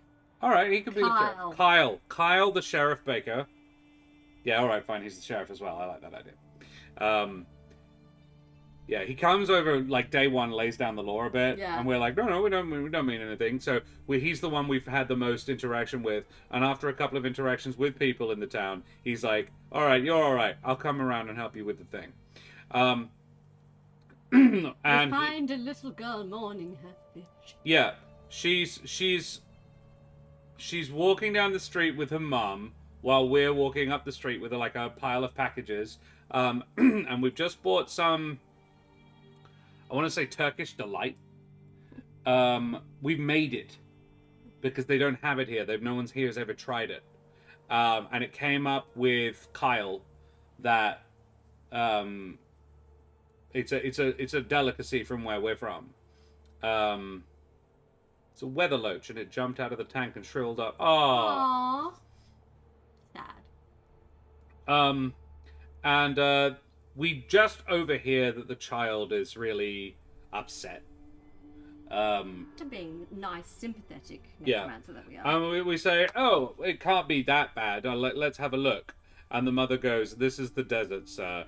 Fish don't survive out of water here. I was like, oh, I am something of a biologist myself. I may be able to bring a little life into your little fish yet, young lady. So the mother and child, the mum like rolls her eyes, and you give the mum a sort of wink, like, don't worry, I got this. This will help. I got this. And the mum's like, well, look, creepy dude who lives not in the town, but the sheriff seems to like him. All right, give him a shot. Let's have a roll in chat, I think. D6 in chat, see how this goes. We go back to their home. The mum is the sheriff's sister. If, potentially. Yeah, let's say that. But we need a D6 to see whether or not it goes well or not. Cue the one. Yeah. We're due for one. The girl is absolutely scared out of it. I don't think the kid will be upset either way, but the mum might be. Is the trick. Too nervous to roll. A 4! Yay! It works. The mum is... Yeah. Do you reckon we usher the mum out of the room? But the little girl stays? I feel like she wouldn't trust us alone with her child. Yeah, that's fair. So yeah. Or do we go in there alone? Oh yeah, you asked to be left alone with Flippy the fish or whatever. I must be alone with Flippy. Only I must... Flippy and I must converse. Flippy, would you like Go to be back? Full, like, creepy weirdo on this kid. And the kid's like, yes, of course. And the mother's like, the fuck? It's like, no, I saw this in a movie once. And there is a loud bang from inside, accompanied by the ringing of bells. And, yeah, Flippy is back, but different. Flippy doesn't look exactly like Flippy did before. Flippy had been dead for about 2 days. Fortunately, he was the only fish in the tank, otherwise he wouldn't be there anymore. And he's a little goldfish in a bowl, I'm imagining. Yeah. Flippy was a little degraded, but not a lot. Flippy never stops being degraded. And I think as we're leaving, we lean into the mum and say, you should never need to purchase another fish. That one's never going to die, because technically, it's already dead. Little bit of know-how. And again, we're implying but not saying mechanical know-how. But we're not saying that because that would be a lie. Now I want to watch Pet Sematary. And he says, also don't worry about feeding it or anything else. The food will just agglomerate at the bottom of the tank, though it might like being fed. Just cut to the first pirate movies where he's like drinking the wine and it's just like running out. Yeah. Yeah. The sequel was terrible. I loved it. Yeah. I'm a trash person and prefer the sequel. Oh, I have never watched either. All right, that's an adorable one. I was hoping we'd get that one. I saw that one. Girl is delighted. She's The like, Knight of Cups. That's the very next one, I think. Yeah. excellent. A headless horseman is spotted. It's a motorcyclist. Is spotted at the border of the village. This would be a great chance to study reanimated dead without a head. Your turn. You do something. You create. I've been doing a lot of talking. These are so freaking A pretty. headless biker is spotted. This is the Knight of Cups. It's a pheasant.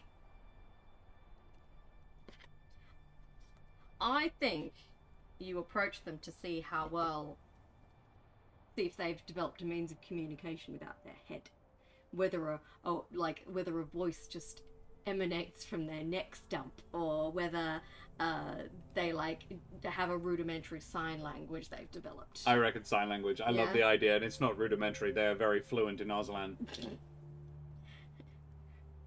We approach to ascertain their communication method.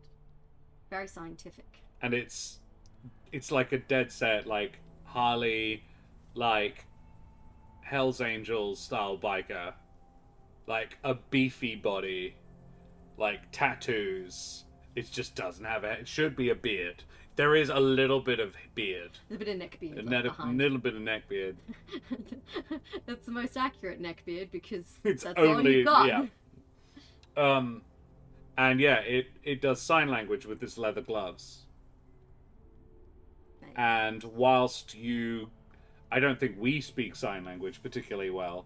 Yeah, you find someone in the village that does, and you're like, could you translate for me? Okay. Do you want to roll for it? Yeah. Are we about to scar someone horribly? 3. Bad, but only just. We say, does anybody know sign language? They'll go into the town looking to hire somebody, and it's a teenager. So they don't speak it very well. They've been studying at the local schoolhouse. They've been being taught it, and yeah, this teenager, Marjorie, goes with you. He says, "I'm looking for an Auslan interpreter. I believe that's what there's a gentleman out on the border, and Kyle goes with you. Mostly just like, is this a problem? And he's just like, I don't think so, but it could be. Like, I reckon it was told. You were told. You heard about it. Kyle was like, there's this headless dude riding a motorcycle out there. I'm a little bit worried. I don't really know if I can kill a presumably dead guy. Do you reckon it's real or what?" And you're like, I'll have a look into it, buddy. I don't think we're in a relationship with him yet. No, we're just flirting a lot. But there's a bit of flirtatiousness, yeah. So he goes with you. The two of you go out there the first time and see the guy and determine that he's doing Auslan, which you've never seen. You're like, wait, what's it doing? And he goes, the girl at the schoolhouse does stuff like that. The school's teacher is deaf. So the first thing she has to do is teach the kids How to talk. how to speak sign language. And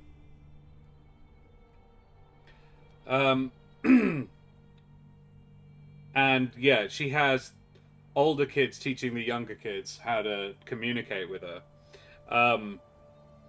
And is that terribly sexist of me that I just made the teacher a woman?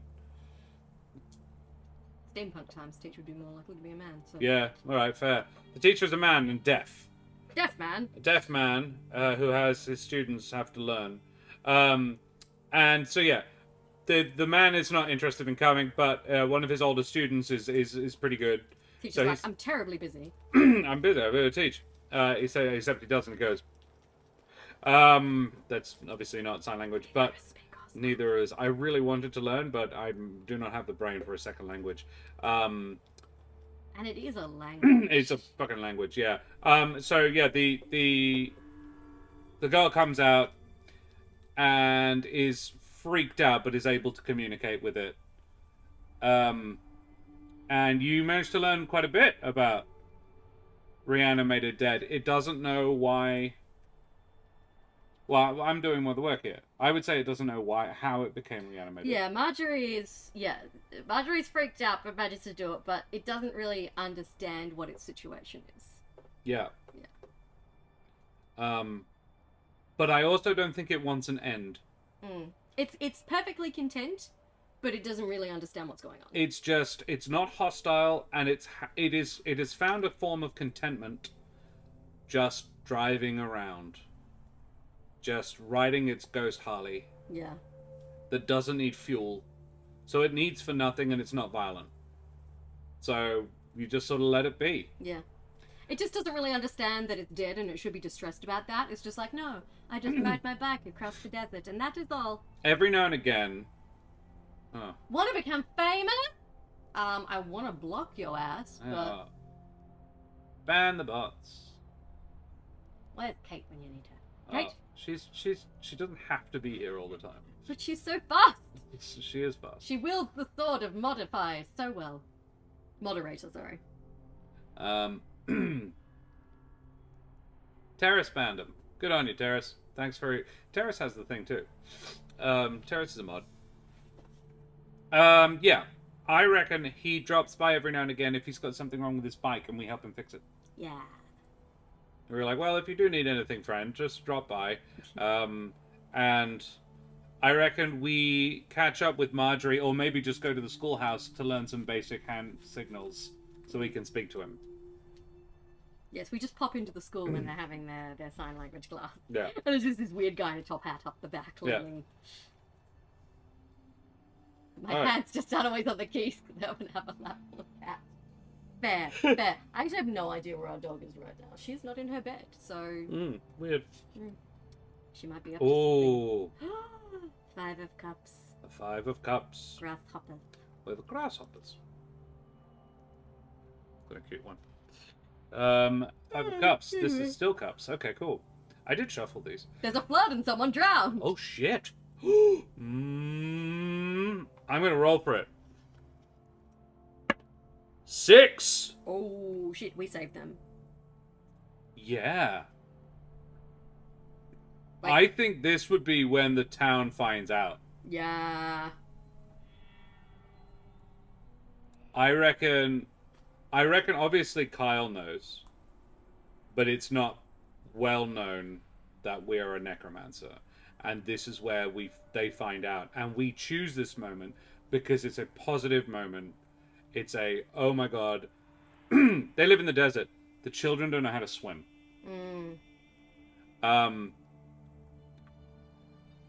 Is it the little girl? Oh, it is. It's the little girl. It's Kyle's niece.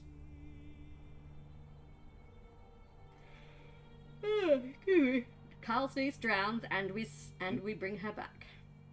But she's not. She's proper resurrected, not an undead. Yeah, she's fresh, so it's like she didn't die. It's not the fish.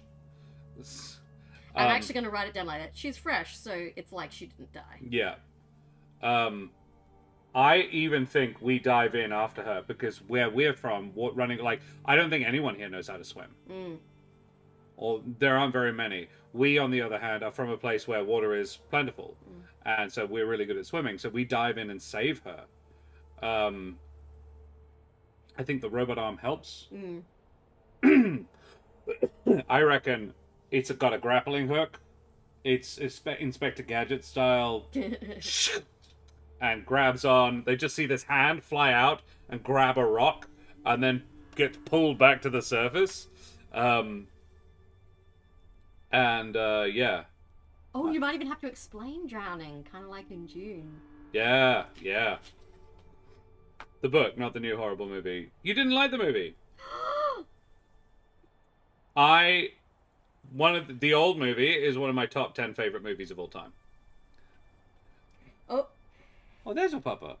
Sure, you heard me talking about her. Were your ears burning, little dog? No, were your ears burning with the sound of me talking about you? You want to hop up? Where's a good girl? There's a Siri. I have all the opinions. The miniseries is excellent. Never watched the miniseries. I did. I was a bit mad about the miniseries. But I don't know the lore. I never read the books. My parents have the book. I've read some of them. I've got half of them. I'm in the process of collecting them. I've read some of the Brian Herbert books, Brian Herbert and Kevin Anderson books, Kevin J. Anderson books. I've read the first two of the sort of the Machine War, the Machine Crusade. Oh, you said that's a good girl, and my sleeping puppa's tail started wiggling. Aww.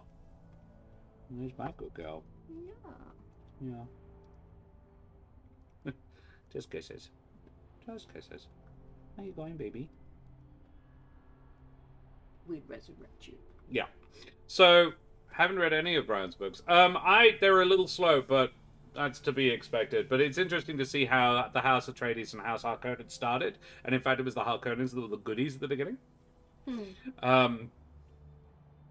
But both dudes fall in love with the same woman. Ugh. Yeah.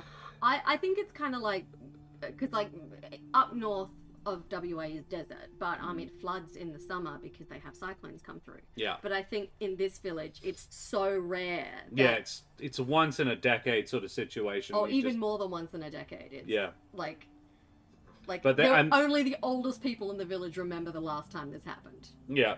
You get a big rain, but it goes so quickly, and when it does, everybody just get to your houses because and stand on the sticky outy bit. We're in no way able to deal with this. Yeah, like winter in Game of Thrones. Yeah.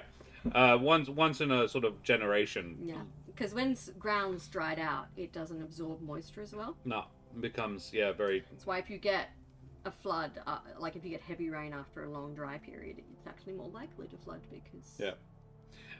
And yeah, this whole one of the valleys, I think, partially subsides, and the little girl is trapped and drowns, and we're doing a head count, and we bring her up, and there just isn't time. If you're going to res her, it has to be done there and then. And out come the bells, and we go into the afterlife to get her, and she's barely past the second wall. And we managed to bring her back in about 20 minutes, and the whole village is watching. Yeah. And because she's been like hanging out with us since we read Flip the Dish. We're buddies. Or more like, I don't think she's been allowed to come out to see us, but whenever we come into town, she's like, hello, and just skips along with us. Imagining Constantine vibes? Yeah, I could see that. And yeah, this is deep gasping as she comes back, and everyone, oh my god. And they genuinely like, several people had tried to stop us, but Kyle had our back. He was like, no. Everybody stand back. He knows what he's doing. I really hope he knows what he's doing. Like, don't fuck this up, or I'm gonna get lynched. You're gonna get lynched, and I'm not gonna be able to stop it. Let him cook. Let him cook. Let the rat cook. And sorry, let the raccoon cook. Everything Everywhere All at Once. Like the movie Raccoonie. The guy has the raccoon on his head. Right. Okay. Yeah. I've seen that movie once, remember? How did you forget Raccoonie? It was very funny. So. Ooh, play this again, do it Humblewood style. Hells yeah. Be Susan. Actually, it'd be Javier. Javier's the fucking necromancer. Susan is not. Send this across with the net saying, do as Javier. Rem Javier Bilendino. You know what my grandmother always say? Must res within 20 minutes or start to smell bad. As my mother always said, fuck you. Complete with a vulture attempting to... Well, this is it. Bennick's just standing there going, don't work, please don't work, don't work. Oh, I'm so hungry. So yeah, we res the little girl. Yeah. And the village is all like, I think the village is all, yay! And not like, oh, you're one of us now, but definitely a lot more, thanks. Like, thanks. Solid, you're alright, stranger. I have to use my Siri desk now. Are you a desk? A little pupper desk? She's not a very good desk. She's such a good desk. She's a very cute desk. Oh my god, it's the Ace of Cups. Otter, sorry, not beaver. Otter. Otter, Karen. Otter. I shuffled these fuckers. Got a lot of cups. That's okay. That's okay. You find roadkill. Yes! It's the otter, yeah. The Dead blood animal. washes in an otter. No. Something that just does not do well in water at all. Like, But yeah, it's flood kill, not roadkill. Yeah, absolutely. Like...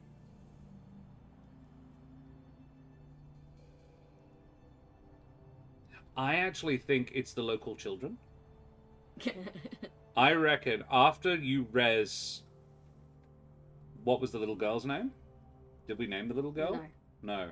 We need a name for the little girl, chat. The local kids find some flood kill. Yeah. And now, I reckon this is not the first time, but this is definitely the largest and freshest corpse. Chelsea. Chelsea, yeah. So Chelsea and her friends have brought you, like, Chelsea... Once you res Chelsea,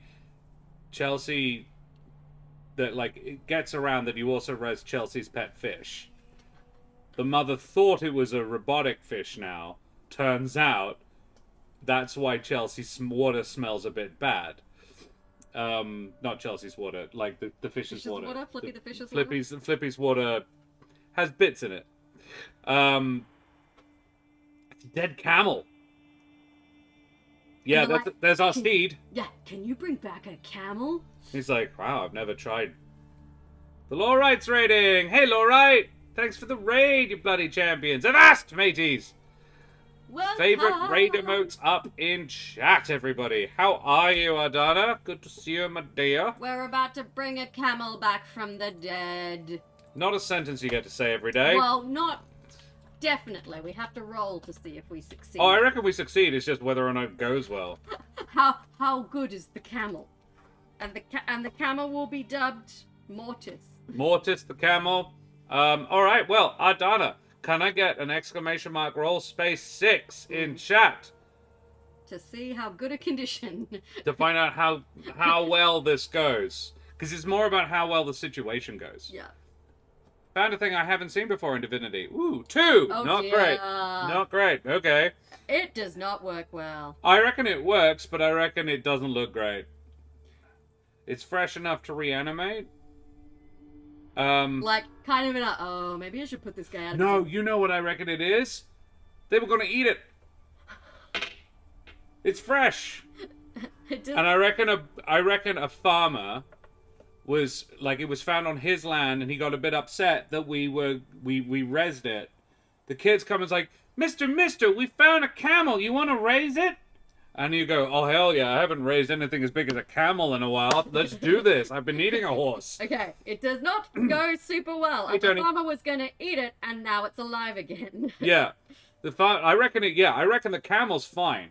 And now we have an undead camel. Called Mortis. But the farmer's a bit pissed off because he was like, I was going to eat that. And we have to, like, make a trade with him to make him okay with it. Like, do camels give milk?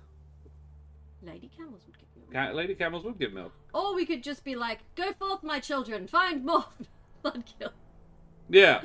We must compensate the farmer for the loss of this camel. I reckon, yeah. We basically just have to agree to the next 2 decent-sized dead things we find that are good enough to eat. We have to bring him instead of A, eating ourselves, or B, raising. Yeah.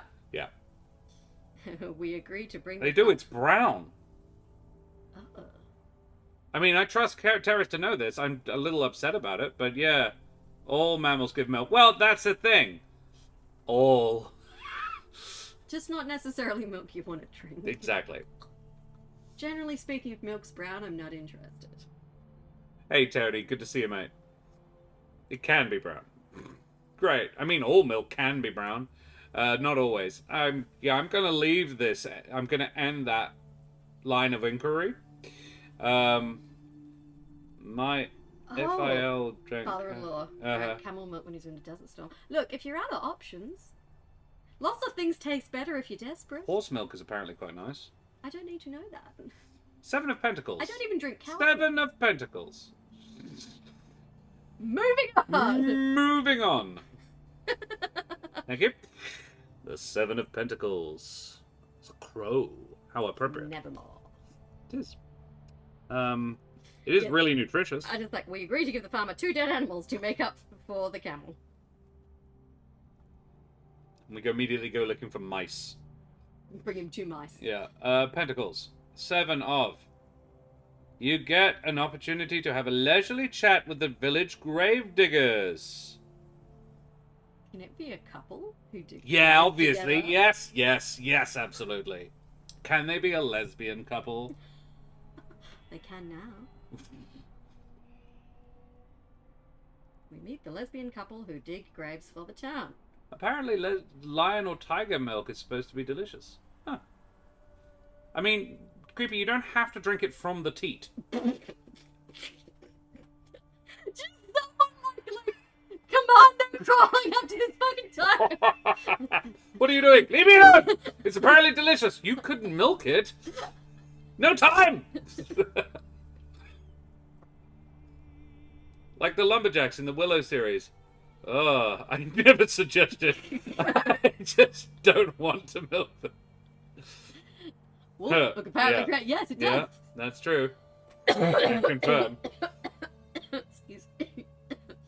Oh, this went places. What do we talk to the lovely lesbian couple about?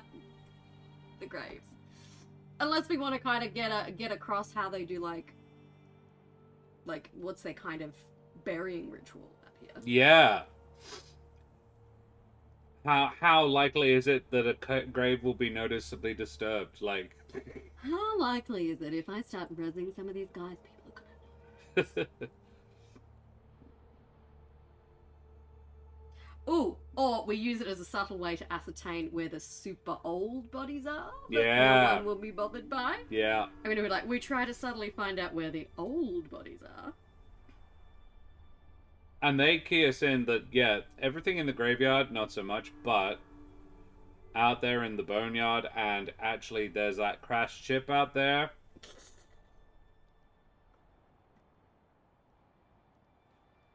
Kind of desiccate them in the sand and then move them elsewhere for storage. Burying rituals? Burying rituals. Very good. Kind of ironic how close to DNR and PNR are. I mean. It's like, I prefer goat's cheese. Goat is really nice. I've definitely eaten goat, but I cannot remember what it tastes like. Goat Rogan me. There's a lovely Nepalese restaurant not far away that does a really good goat Rogan Josh. Oh, solid. Big chunks of goat meat. I think we went for lunch together at uni once, and you just walked right up to the poor lady in the canteen and said, "I have a Rogan me, please." She's like, What? Oh! Then she laughed. I don't breed my goats often enough that we get a lot of milk, but I do like goat cheese. And yes, goat is delicious. But you must choose. You cannot have the milk and have... the meat. Ooh, it's our first major arcana. Judgment. Which is, I think, it's not a scarab. It's just a beetle. I was going to say cicada. No, it's cicada probably, yeah. I think it's a cicada. Yeah, probably. Looks right. Alright, major arcana. Was it judgment? I assume judgment and justice are the same. Oh no, they are not. Judgment. You or one of your dead have been falsely accused of something. What are you/they accused of? How do you remedy this? Ooh. It is a cicada, yeah.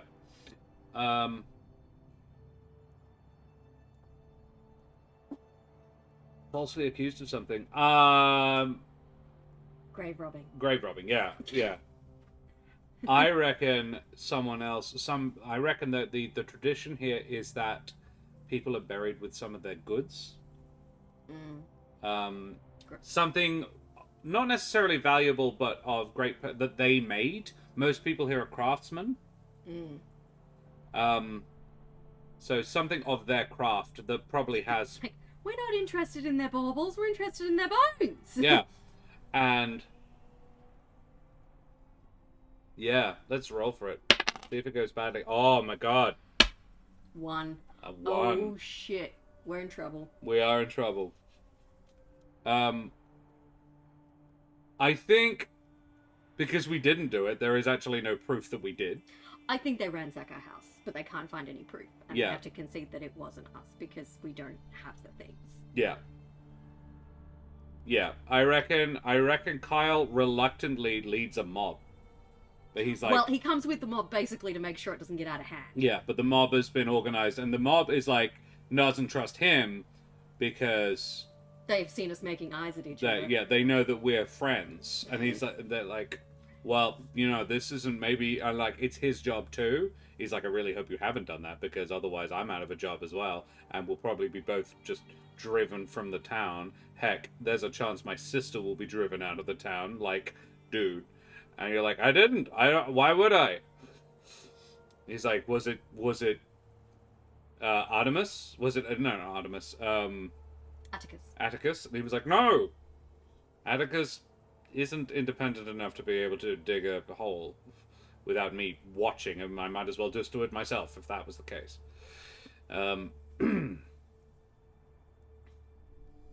Yeah. So you basically just say, look, if you need to come in, you do what you do. Please don't take anything. Ideally, don't disturb anything, but do what you gotta. And I think we don't even stay there and watch. I think we say, Atticus and I will stay outside.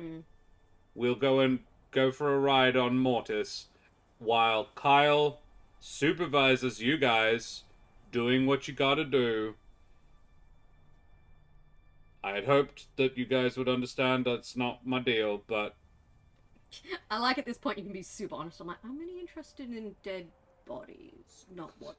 it's like... if I was gonna go into the grave, I would have taken the body, and the body's still there! yeah. Just like, it's just logic, guys! There'd be a whole pile of cool shit in there and no body! I reckon it was someone quite influential. Yeah. So they were buried with something quite nice. Yeah. They later find it elsewhere. Yeah, but I don't think we find it, and I don't think it's been found yet. Yeah. Because it could come up later. Alright. Cool. Yeah. The Knight of Wands. Oh, it's the Aquaman tribute card. Is Aquaman 2 ever coming out? I feel like it's been delayed so many times. 2, It's 3, like when 4, they 5, didn't release June. 6, 7, 8, 9, 10. 10. The Knight of Wands. I think this is our first wand. It might be. The Knight. You see or are informed that there is a ghost nearby. It's the specter of a highwayman. Do you investigate? I mean, yes. It's our biker friend! Is it? Oh, it's not good. No. Maybe it gets into a fight. This one's nasty. We have to send him onwards to death.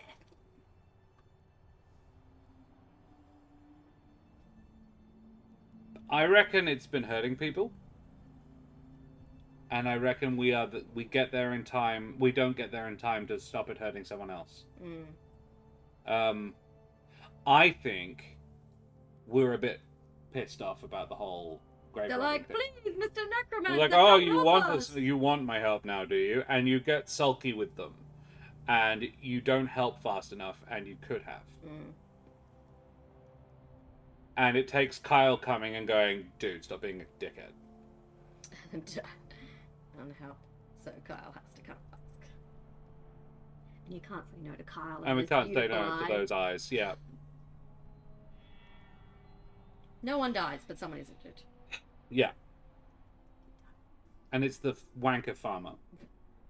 No, but Wanker Farmer is injured. Old man McGrew, Old man McGrew. who we owe a camel. So you can have mine when I'm done with it.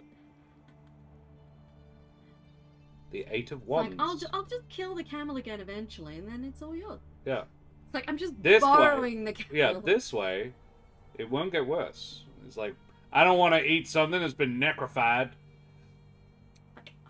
It's just as dead as it was the first time. It's still breathing. It just won't die now. When I'm finished with it, you can have it. Like, I'm not taking the body. I'm just borrowing it. What do we get? Oh my god. 8 of Wands. This is how we solve the thing. Let's find out. I could totally see a way. It's a 3. So it's bad, but it's not very bad. You meet a man who's been struck by lightning twice. Sweet. The thing he stole is a lightning attractor. Or has that effect. Like, it's highly conductive. It's a technological doodad. He stole it, but he didn't know what it did. He took it because it was valuable. And he's been meaning to, the next time the train comes in, hop on it and head to somewhere else to sell this doodad. But in the last month, he's been struck by lightning twice. And this gets around. Okay, And hear me then- out. Okay. Kiddo drew a picture of you two and him, sent it to you on Discord. Okay. We're waiting to hear Terrace out. So we'll go look at cute pictures. Aww. You've got headphones. To Josh the Pirate. Of course I have headphones on. It's the only way Caleb's ever seen me. Nailed my bob, Caleb. Love it. Yeah. And my beard. You managed to bring the dude and the item back, but in the process, you were struck by lightning. Yes. Yes. I like it. Yeah. And prove that it wasn't you. Yeah. That's the negative thing. And we're injured.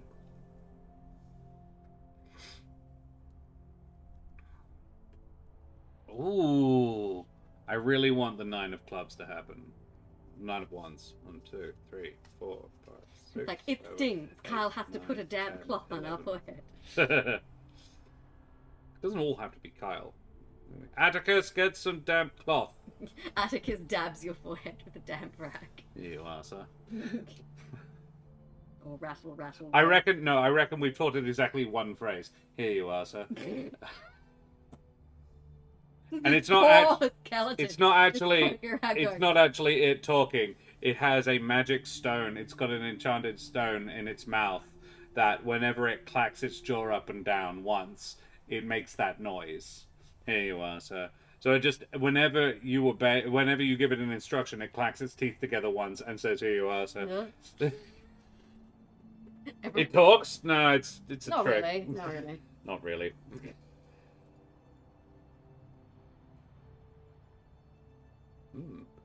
Thanks. Cool. All right. Atticus dabs your forehead with a damp rag.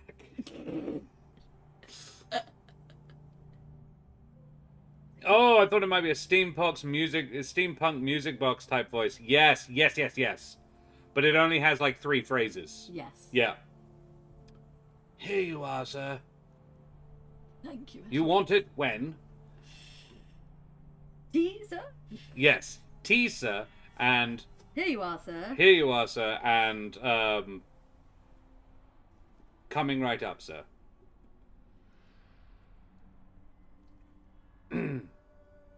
Atticus dabs your forehead with I just realised what this is. He's just wet a bunch of ribs and is dabbing your forehead. 7 of Swords. What? Oh, it's a spider. See the spider climbing the blade? All of these would make really cool tattoos. Yeah. For me? The dog. Yes. Yes. Better. So, the 7 of Swords. Hand with bad guys pick with swords. swords. The 7 of Swords. Is... Something was stolen. What was it? How did you find it? Who took it? Do you get it back? I feel like... This very similar. This is it, though. This is the thing. I reckon that sort of combines in with the last one, to be honest. So I'm going to draw again. 6 of Wands, which is a peacock. It's very pretty. How's that, Terrace? Terrace is our peacock fan. They're pretty dope. They are pretty cool. This wonderful little moment in Bridgerton where the Queen's being presented with a peacock and she's like, "Does it fly?" It's like, "Oh, not exactly." It's like, "What do you mean?" It's like, "Well, I could take it up on the roof and then it can glide down." She's just like, "Oh, maybe you could jump off."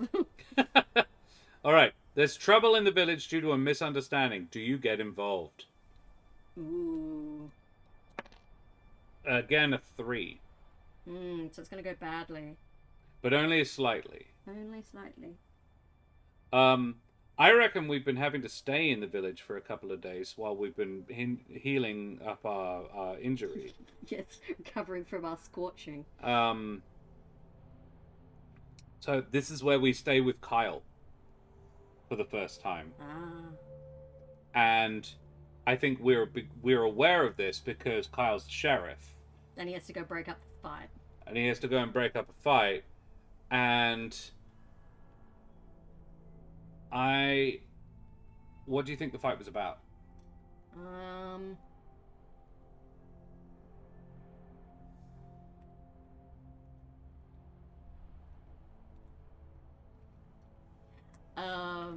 Two guys get into it, and one because he caught him messing around with his daughter. Ooh. Like, not in full for grande, but they were having a cheeky grope behind a desert hut, and it's throwdown time. Yeah. On the matter of you're not good enough.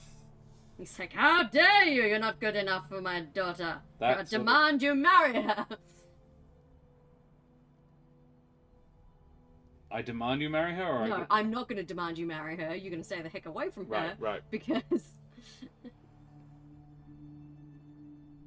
pull another card to see what the fight is over. Ooh.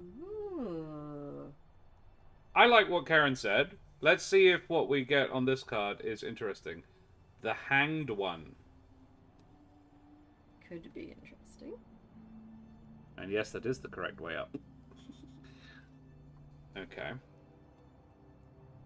The Hanged One is number 7.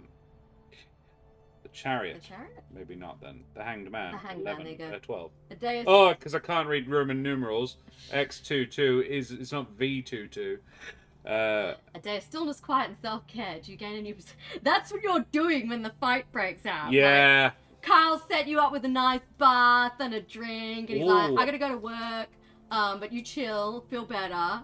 And then he has to go break up this fight between these guys. And everyone's a bit, like, apologetic.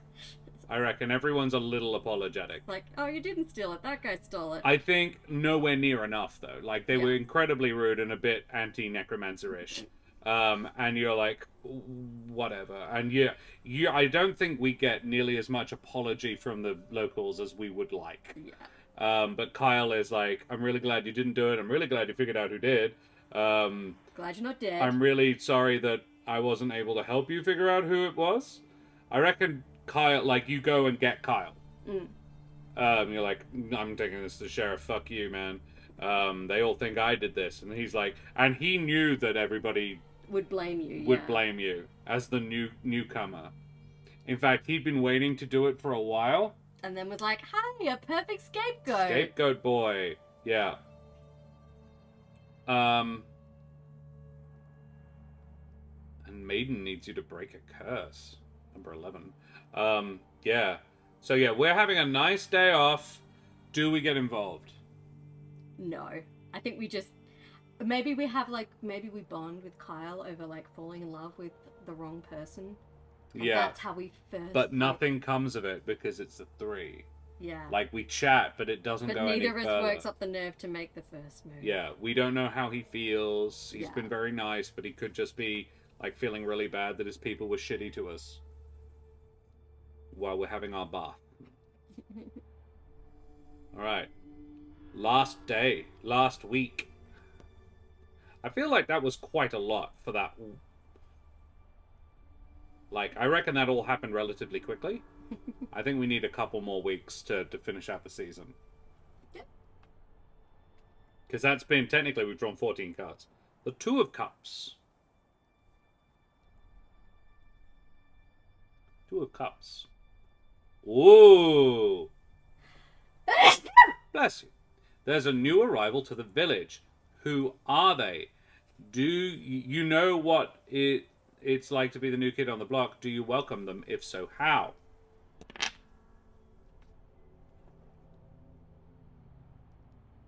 That is a 2 on the dice. Ah. This is the penguins.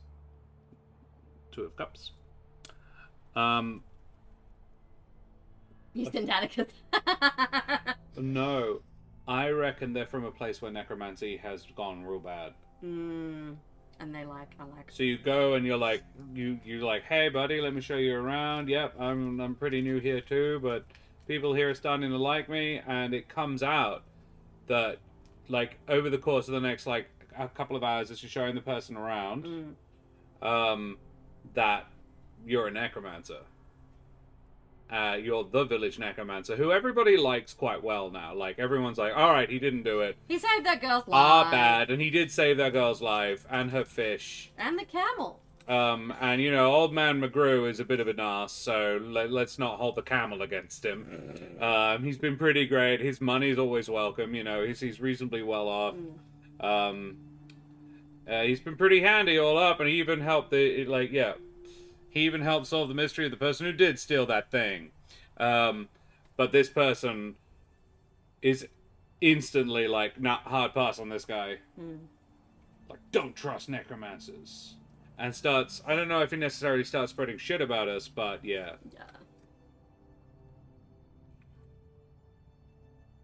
Alright. Final card. And I don't know about you, but I feel like this could very much be the difference between staying or leaving.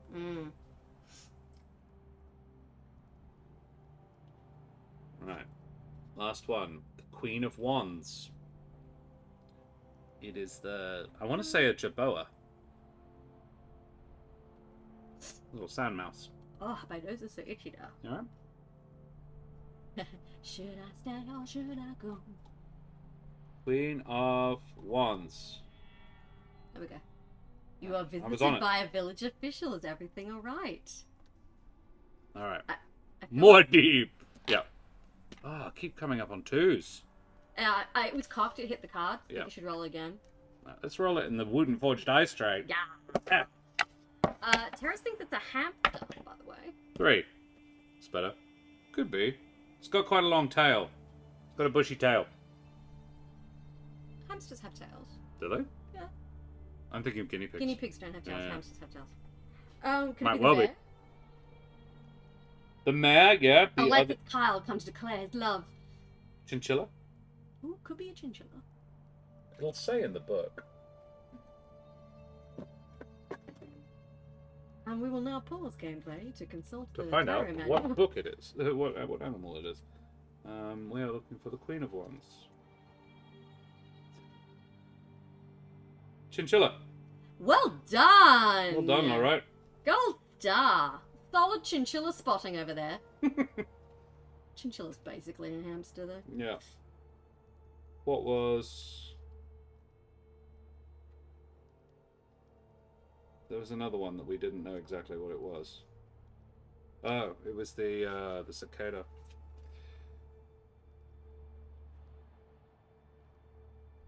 Judgment. It's probably a cicada, though. Let's be honest. I like being right.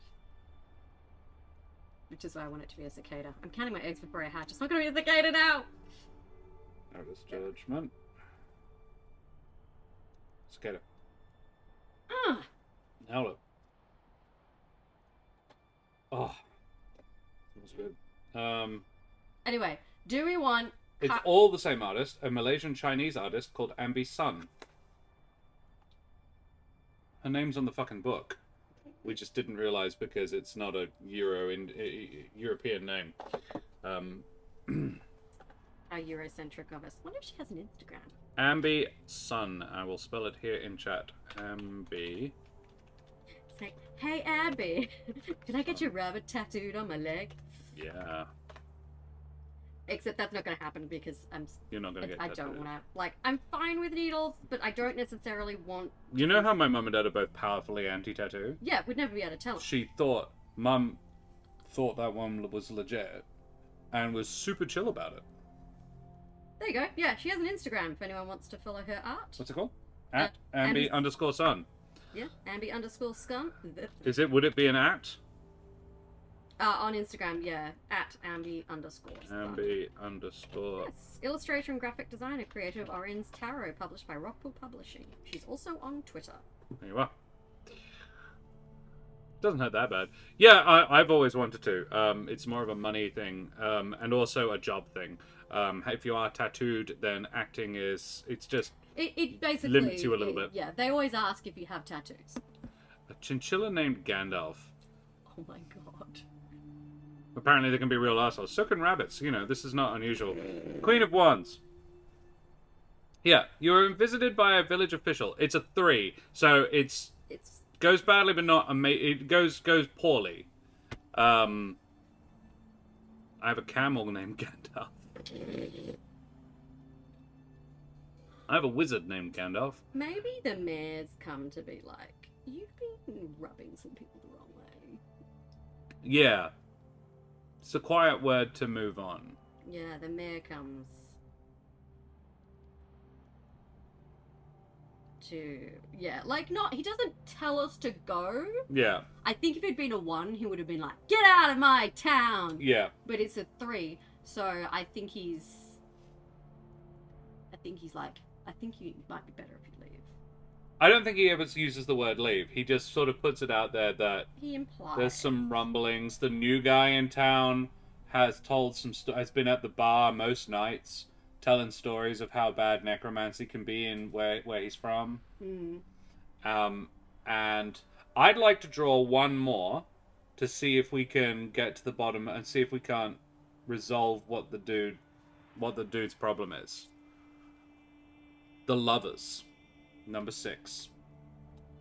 If this is we strike up a romantic relationship, we go to see Carl and we're A like, villager expresses a desire to get you to know you better. yes, we have to go see Carl and be like, the mayor came and was like, maybe you should go. And Carl's like, you can't go because I want to get to know you better. Yeah. So it has to be like... Yeah, it has to be. It does. And Kyle says, I'm going to talk to the guy. I'm going to talk to Boris. Yeah. And Kyle goes and... Yes! It's a 4. The man's not like chuffed, but he's like, fine. Kyle goes and he goes to the bar without you. Or no, I think you go to the bar to sort of talk to this guy. You don't go to the bar to do it, but you go to talk to the guy. He's at the bar, and you're like, hey, I understand that, you know, you've had a bit of a bad interaction with necromancers in the past, and that's really regrettable, but, you know, in the world we live in, death is everywhere, and, you know, having somebody around who can maybe help with that is like, you don't distrust doctors, right? And he's like, yeah, but they don't bring people back from the dead. And he says, well, actually, I've seen a doctor bring somebody back who was dead.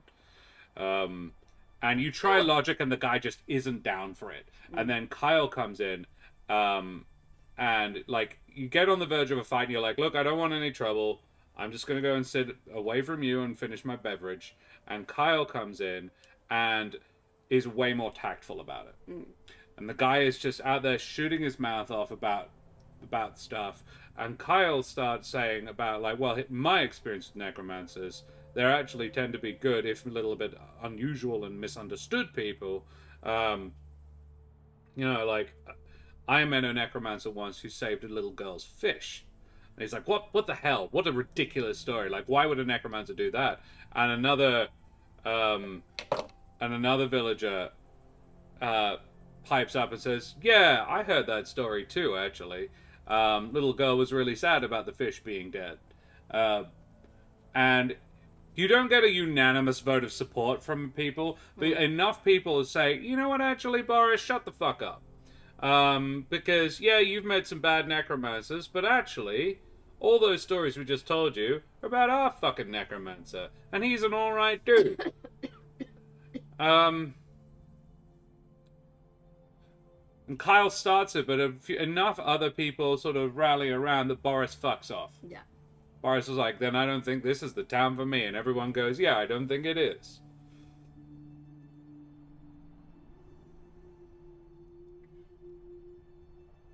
Side. The lovers, I love that came out at that point. And then we go back to Carl's passionate love. I think it's a kiss. I think it's still a little chaste. I think it's still early. Okay. Terrace, yes. Yeah, he's a necromancer, but he's our necromancer, and no one is allowed to be mean to him but us. Exactly. We share our first kiss with Kyle. Yeah. And that is a season. Summer ends. Yeah. That's heckin' cool. I really like it, Creepy. That's a solid... Oh, man, like... Oops. Yeah. I accidentally wrote fist kiss with Kyle. Kiss with the fist. We've misread his intentions and he punches us in the face. Fate of the Dice! Fate of the Dice. Welcome, friend. Fellow stream team member. Fate of the Dice is the newest stream team buddy. Hey, buddy. How you going? Fisty kisses. Yeah, greetings. Thank you for joining us. Thank you for the biddy. Yeah, we are just at the tail end of our stream now, unfortunately. We have been playing Village Necromancer. It's jolly good fun.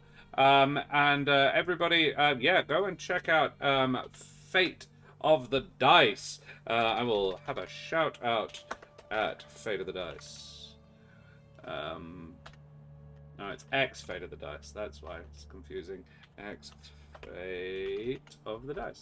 Boom. They are D&D streamers and splendid individuals and members of the Rolling Together stream team. We will be sharing some raids with them, hopefully at some point. I know little about them, but I am sure they are excellent individuals, otherwise they would not have been welcomed within to the stream team. So guys, yeah, this was super duper fun. Creepy says, thank you so much for playing this. Someone bought my game this morning, presumably because of your stream, so thank you. That was Terrace. Thank you, Terrace. Thank you, Terrace. You're a legend. Terrace is a bloody legend. And so are your many amazing animals. Yeah, thank you guys so much for joining us. I think this is a story we may well continue at some future time. Yeah. It's good fun. We need to play a full year of Franz Rigor. I want to see how long it takes him to get him and rigorous with Kyle. I don't think it'll take much longer, but I think we're no slut. We had a bad experience with that Robert guy. We've don't known want him to. like 3 months now. We can totally bang. Yeah, but you know, the post-apocalypse can be a very conservative area. And you know, he's sheriff. He's got a reputation to maintain. Yeah, exactly. I think France is just awkward as fuck. Yeah, probably that as well. Honestly, if you wanted to write like a serialized kind of story about a necromancer, this would be an amazing way to do it. Yeah. Yeah, I think the story prompts are really good. They're nice and varied. We only got one sort of vague double up, and it was more the way we'd flavored things that just meant that the second one was kind of... was a little... It's on Royal Road. I think Franz is just awkward. Yeah. Franz is like, yes, maybe you could come by for tea. Atticus makes great tea. Do you want my skeletal butler to make you tea? He doesn't make much else, actually. It's really hard to teach a skeleton how to make anything other than... He knows how to put... He's given me dry leaves before because I hadn't put water in the kettle. It's like that bit in the Hitchhiker's Guide to the Universe where he just sits down and gives the food generator an extended lecture on the history of tea, and then it tries. It tries. but eventually... Doesn't it make the best tea ever? Yeah, basically... Yeah, but it takes ages. The ship shuts down. Yeah, he has to sit there for ages describing the entire history of tea and the East India Trading Company and everything, and then eventually it produces a perfect cup of tea. But yeah, he short-circuits the whole ship because all of the processing power is going into the Food-O-Matic. To generate the perfect cup of tea. And everyone gets mad at him, and he's like, I didn't know that would happen. How are they supposed to predict this very specific outcome? Oh, my necromancer is Bernadette and autistic and awkward. I love the idea of a necromancer called Bernadette. I'll post the Royal Road story on your Discord later. Hells yeah. Pop it up at the Creative Arts. I would love to read. Just saying, I wrote 2 or 3 short stories based on that one bad guy who escaped in your fight against What's-His-Face in the Eberron game. Oh! Cool. I can DM the stories if you want to read them. Yeah, kind of do. That one bad guy who escaped... Oh, okay. I think I know who you're referring to. The problem is, because those games are not online, and will never be, for legal reasons, unfortunately, I haven't been able to rewatch them. And it's sad because he was one of my first, like... I really loved that character. I really loved that campaign. Which character was it? That was the Artificer. Melchizedek. Melchizedek. My little androgynous... And you had the little... It was my first experiment Robo-raptor. It was before I actually came out as non-binary. I was sort of experimenting with the concept. Mel was non-binary. And had a raptor. And he had a robotic raptor called Beta. Who eventually became his suit of armor. Iron Man? I Iron Manned it completely. Yeah. Because the DM let me... Because they were still releasing Artificer subclasses. And initially I was a battlesmith. And then when we leveled up, he said, do you want to be a... you could be an armorer now instead, if you like. And I was like, I think for the final couple of episodes, yeah, being an armorer sounds dope. Let's Iron Man this shit. And he's like, you can still keep the Steel Defender. And I was like, I'll do you one better. It's my armor. And he's like, oh, fuck yes. Yeah. It's like, Beta! I loved Mel. Suit me. Yeah. It was Omega Protocol. I remember that. It was a Beta, engage Omega Protocol. And his jaw hinged open, and I put my hand inside, and then out came the glove, and I started returning fire out of the back of a flying DeLorean. Crack down the window. The flying DeLorean wasn't just that; it was also a Transforminator. And I was returning fire with the lightning hand. And then eventually, yeah, he just sort of he leans back. His tail forms a tripod, and he just sort of the torso splits open, and it just sort of engulfs me. Yeah. So he unhinged his jaw and swallowed you whole? Yeah, pretty much. Yeah. Yeah. He also used to be a workbench, a portable workbench that could split laterally along its spine. I was like, Beta, Alpha Protocol, and it just splits open. Turned into a workbench. Gamma Protocol was attack. And Beta, sick balls, was a specific thing that he taught it to do. Oh no, I know how to combine the two games. You do cartograph first. Yes, and then you play in the world. Yeah. I mean, it's now canon that city that we didn't have a name for. Yeah, the desert city we didn't name. Yeah, that's where we are, Yeah. which we have not named. Oh yeah, do we want to name the city before we go? Yeah. It's a steampunk desert city. Inspired vaguely by Tatooine / Mad Max. Yeah, somewhere between Mad Max and Tatooine. I need to fiddle with it. Yes. Cartane. Yeah, alright. Tony comes in with a good one. Yeah, Cartane it is. Sweet. I will... Do you want a note? Yeah. Make a note? The town is called Cartane. Cartane. Nice, Tony. All right. call him Fast Fingers Carlstrom for nothing. Well... or at all. Well, mateys, that was super duper fun. I'm gonna... Boop. There's the link if you do fancy buying it. smalltowncreepy.itch.io/Village Necromancer. Check that shit out. I strongly endorse. Much good game. Very wow. Josh stealing my names again. You! I know you put it in brackets, but still, like, that's not stealing. You offered it. Look, if we end up monetizing it, we'll change all the names. The last one I did steal because it was a really good name, particularly for a dwarf, particularly for a dwarven bard. I'm now struggling to remember what the name was, but it was awesome. And now we all fall Oh, down. what was it? Tony, remember? He's much more invested in that than me. Talk Bandahar. Yeah. Talk was such a great name for a dwarven bard. It's the name for a dwarven bard. Yeah. Talk Bandahar was a sky pirate captain. That's so cool. Yeah. And I played, it was the first time I played EZD6 with Dread. It was Talk. I do have a soft spot.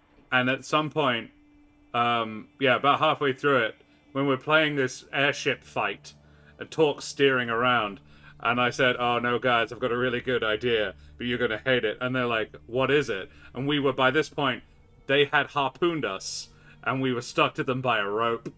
And I said, have you ever seen that really, really old movie? And they all said, fuck you, no!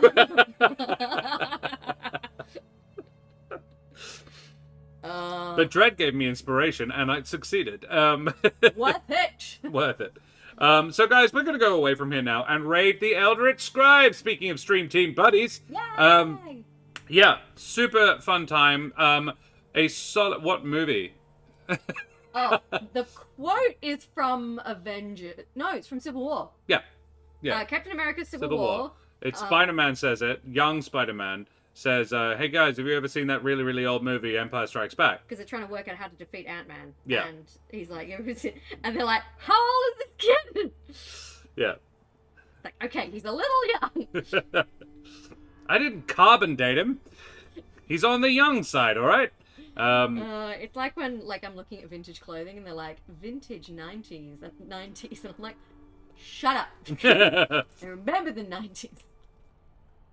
Oh, dude. Oh, yeah, of course. Dawn Ceremony. Yeah. You're very committed, Terrace. I don't do dawn ceremonies for anybody. Yeah. I am not going to give this a star rating. I've decided I don't give star ratings. I think they're highly subjective. I will simply say this is totally my vibe. Particularly just getting to sit with Keren and with minimal prompts come up with a really, everything about this was my vibe. Getting to sit with you guys and do it. Getting to look at some beautiful tarot cards. Honestly, it's great just for the tarot cards. I'm going to learn to read tarot now. I'm so glad that I now have a tarot deck.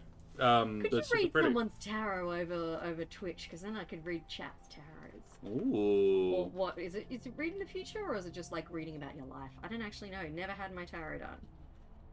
Well, there's a book. And I know, there's a book read. right there. I can work it out. Yeah. So, I'll send you the video once I get it up. I love that, for those of you who weren't here, SmallTownCreepy said they were playing an extended game with a friend by sending letters back and forth as their necromancer characters, which I actually think is amazing. Yeah. And if you have a long distance friend that you want to kind of keep in touch with, that would be a really cool way to... I wish I knew about this game during COVID. Oh my god. Imagine doing it with Jamgela or D'Angelo. We're just all sending necromancer letters back and forth. It's a real shame that my granny would not be up for it. Yeah. She's quite religious. I'm very confident she doesn't even like this idea. She would not like this idea. But I could be wrong. She might surprise me. But yeah, because I'd be up for sending my granny weekly letters about what our fantasy witch / necromancer did in their little village. Oh, be a great blog prompt. And every week, the weekly necromancer. You just write a randomly generated necromantic adventure every week. Slavic Legends tarot deck. Ooh. It's on eBay. I didn't realize how many options there were. Or at least I wasn't braced for how many options I would find just casually going down to the We shop. thought it would be quite difficult to find some.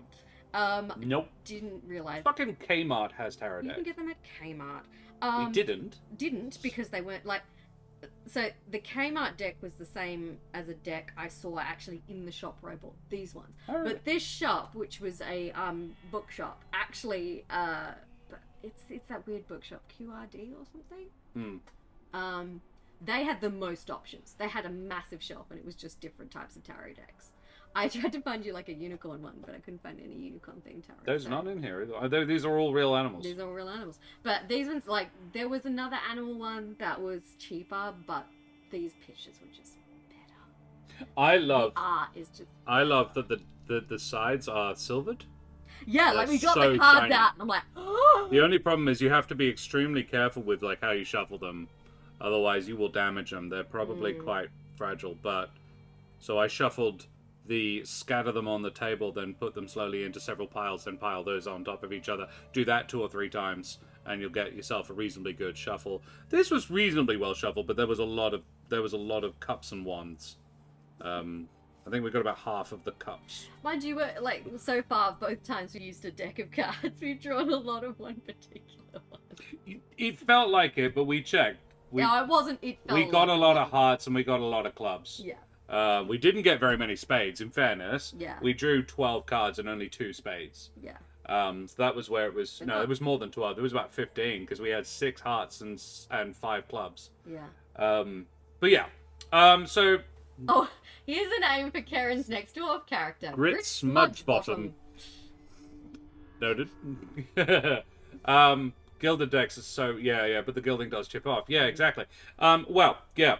I think the general consensus is fucking beautiful game. Really lovely. You can play it as dark or as not as you like. It is flexible and nicely, cleverly written. It's enough but not too much prompting in a lot of cases. I think you've given the exact right amount of prompts. The only advice I would have is a small formatting modification, putting the setting and tone above the character creation, because I think you should decide where you are before who you are.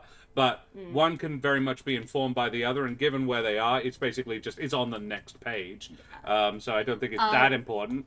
I actually, if you wanted to play this as a group game, you just kind of you use a D&D sheet generator to make some random necromancer characters, and then you're all competing necromancers in the village.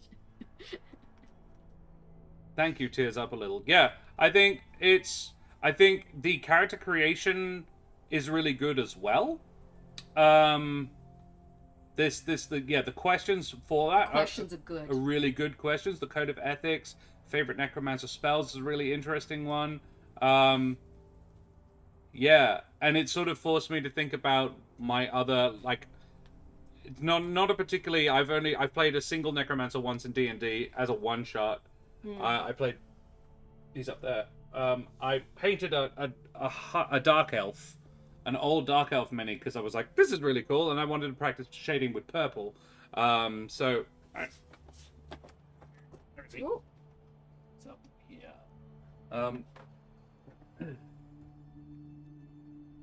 You gotta turn the light off, Yeah. otherwise you're not gonna see shit. Oh, there he is. Gonna focus at all? No? Maybe not. Take it back a bit. Yeah, there he is. But yeah, very pointy hat, and I was just like, yeah, he's pretty cool. Yeah. I'll put a picture in the Discord. And yeah, I tried it once. It was kind of fun. I resurrected an orc. Do you remember that game? No, but You that was the game that was a trial game for you to become come on roll for damage. yes, I remember this. You played a Dragonborn That's paladin, right. Yeah, and we both got dropped into a world where Kyle was DMing it, and the village was vehemently anti-magic. That's right. And we both got there on a boat, and we get off, and we find out that they hate wizards with a powerful passion, and we almost got, like, they were very close to putting rings on us to prevent us from using any magic at all. Like, just branding us. Permanently removing our I was like, the fuck?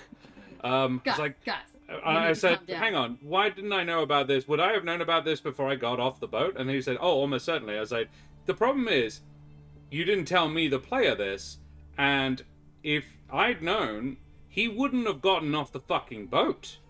Why would he? I'm no fool. He's not an idiot. And I'm like, I leaned in because the story required it, but this isn't a fun thing to roleplay with you. Prejudice for no particularly good reason. And I was like, oh, they've had really bad experiences with magic. And I was like, who hasn't? I've had some really bad haircuts. I don't hate all hairdressers because... What was even funnier is that they weren't prejudiced against all magic users. The paladin was fine. Because that's godly, Josh. Yeah. What do you think your darkest game is? Father Dagon. I apologize, by the way. I was misreading Dagon. I was reading it as dragon the entire time because I'm dyslexic and I just saw what I expected to see. Father Dagon, Mother Hydra is pretty dark. And a very high probability of death by the looks of it. Yeah, I know. I cackled the whole time I watched the VOD. See, that's where you went wrong. Josh doesn't like games he can't win. Yeah, pretty much. And even worse, I don't like finding out that I can't win after I've started playing. Because he's committed then. Which was the issue with the game Carl was running, actually. I was just like, I'm put in a situation where I simply cannot get what I want. Where if I, the player, had known going in, I wouldn't have gone in. And my character wouldn't have done that either. Because it would have been fucking stupid. There was no particularly good reason to get off the boat at all. Anyway, not the point. Not we were the trying point. to go raid the Eldritch Scribe, which we should go do. We should do that. But you should also go check out Village Necromancer. Yeah. Strong endorsement from us. And if any of you listening have little, like, 1 or 2 person RPGs you would like us to test play, Chuck it our way. We do love some chess plays. Guys, thank you so much for playing and joining this evening. Yeah. We are affiliated with Wooden Forge. The wonderful chaps at Wooden Forge create some of Australia and the world's finest handcrafted wooden tabletop accessories, like this beautiful Jarrah dice rolling tray there. We've been rolling all of our fairly mediocre rolls in it this evening.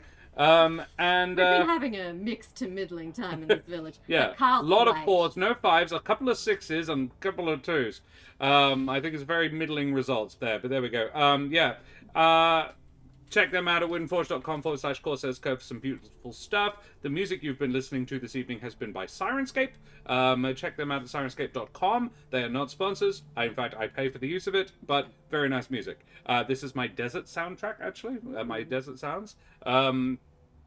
What else? Yes, the game is by SmallTownCreepy, and we should go away from here. Karen, who the heck are you? I'm Keren, otherwise known as the Mother of Bunnies.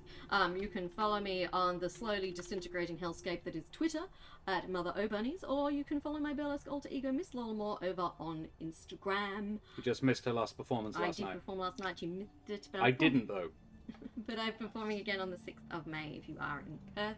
We're actually performing at the Nostalgia Bar, which has retro arcade games that you will be able to play before or after the show. Karen will be joining us back again on Thursday night for the season 4 episode. Technically 2, but it's the first. Yeah, we had like a little preview. Pre-episode. Yeah. And Mesdames et Messieurs, Damen und Herren and beings of indeterminate gender and persuasion, I be Josh the Pirate. You can find me here on my channel, Corsairs Cove, which I run with my lovely lady wife, the Mother of Bunnies.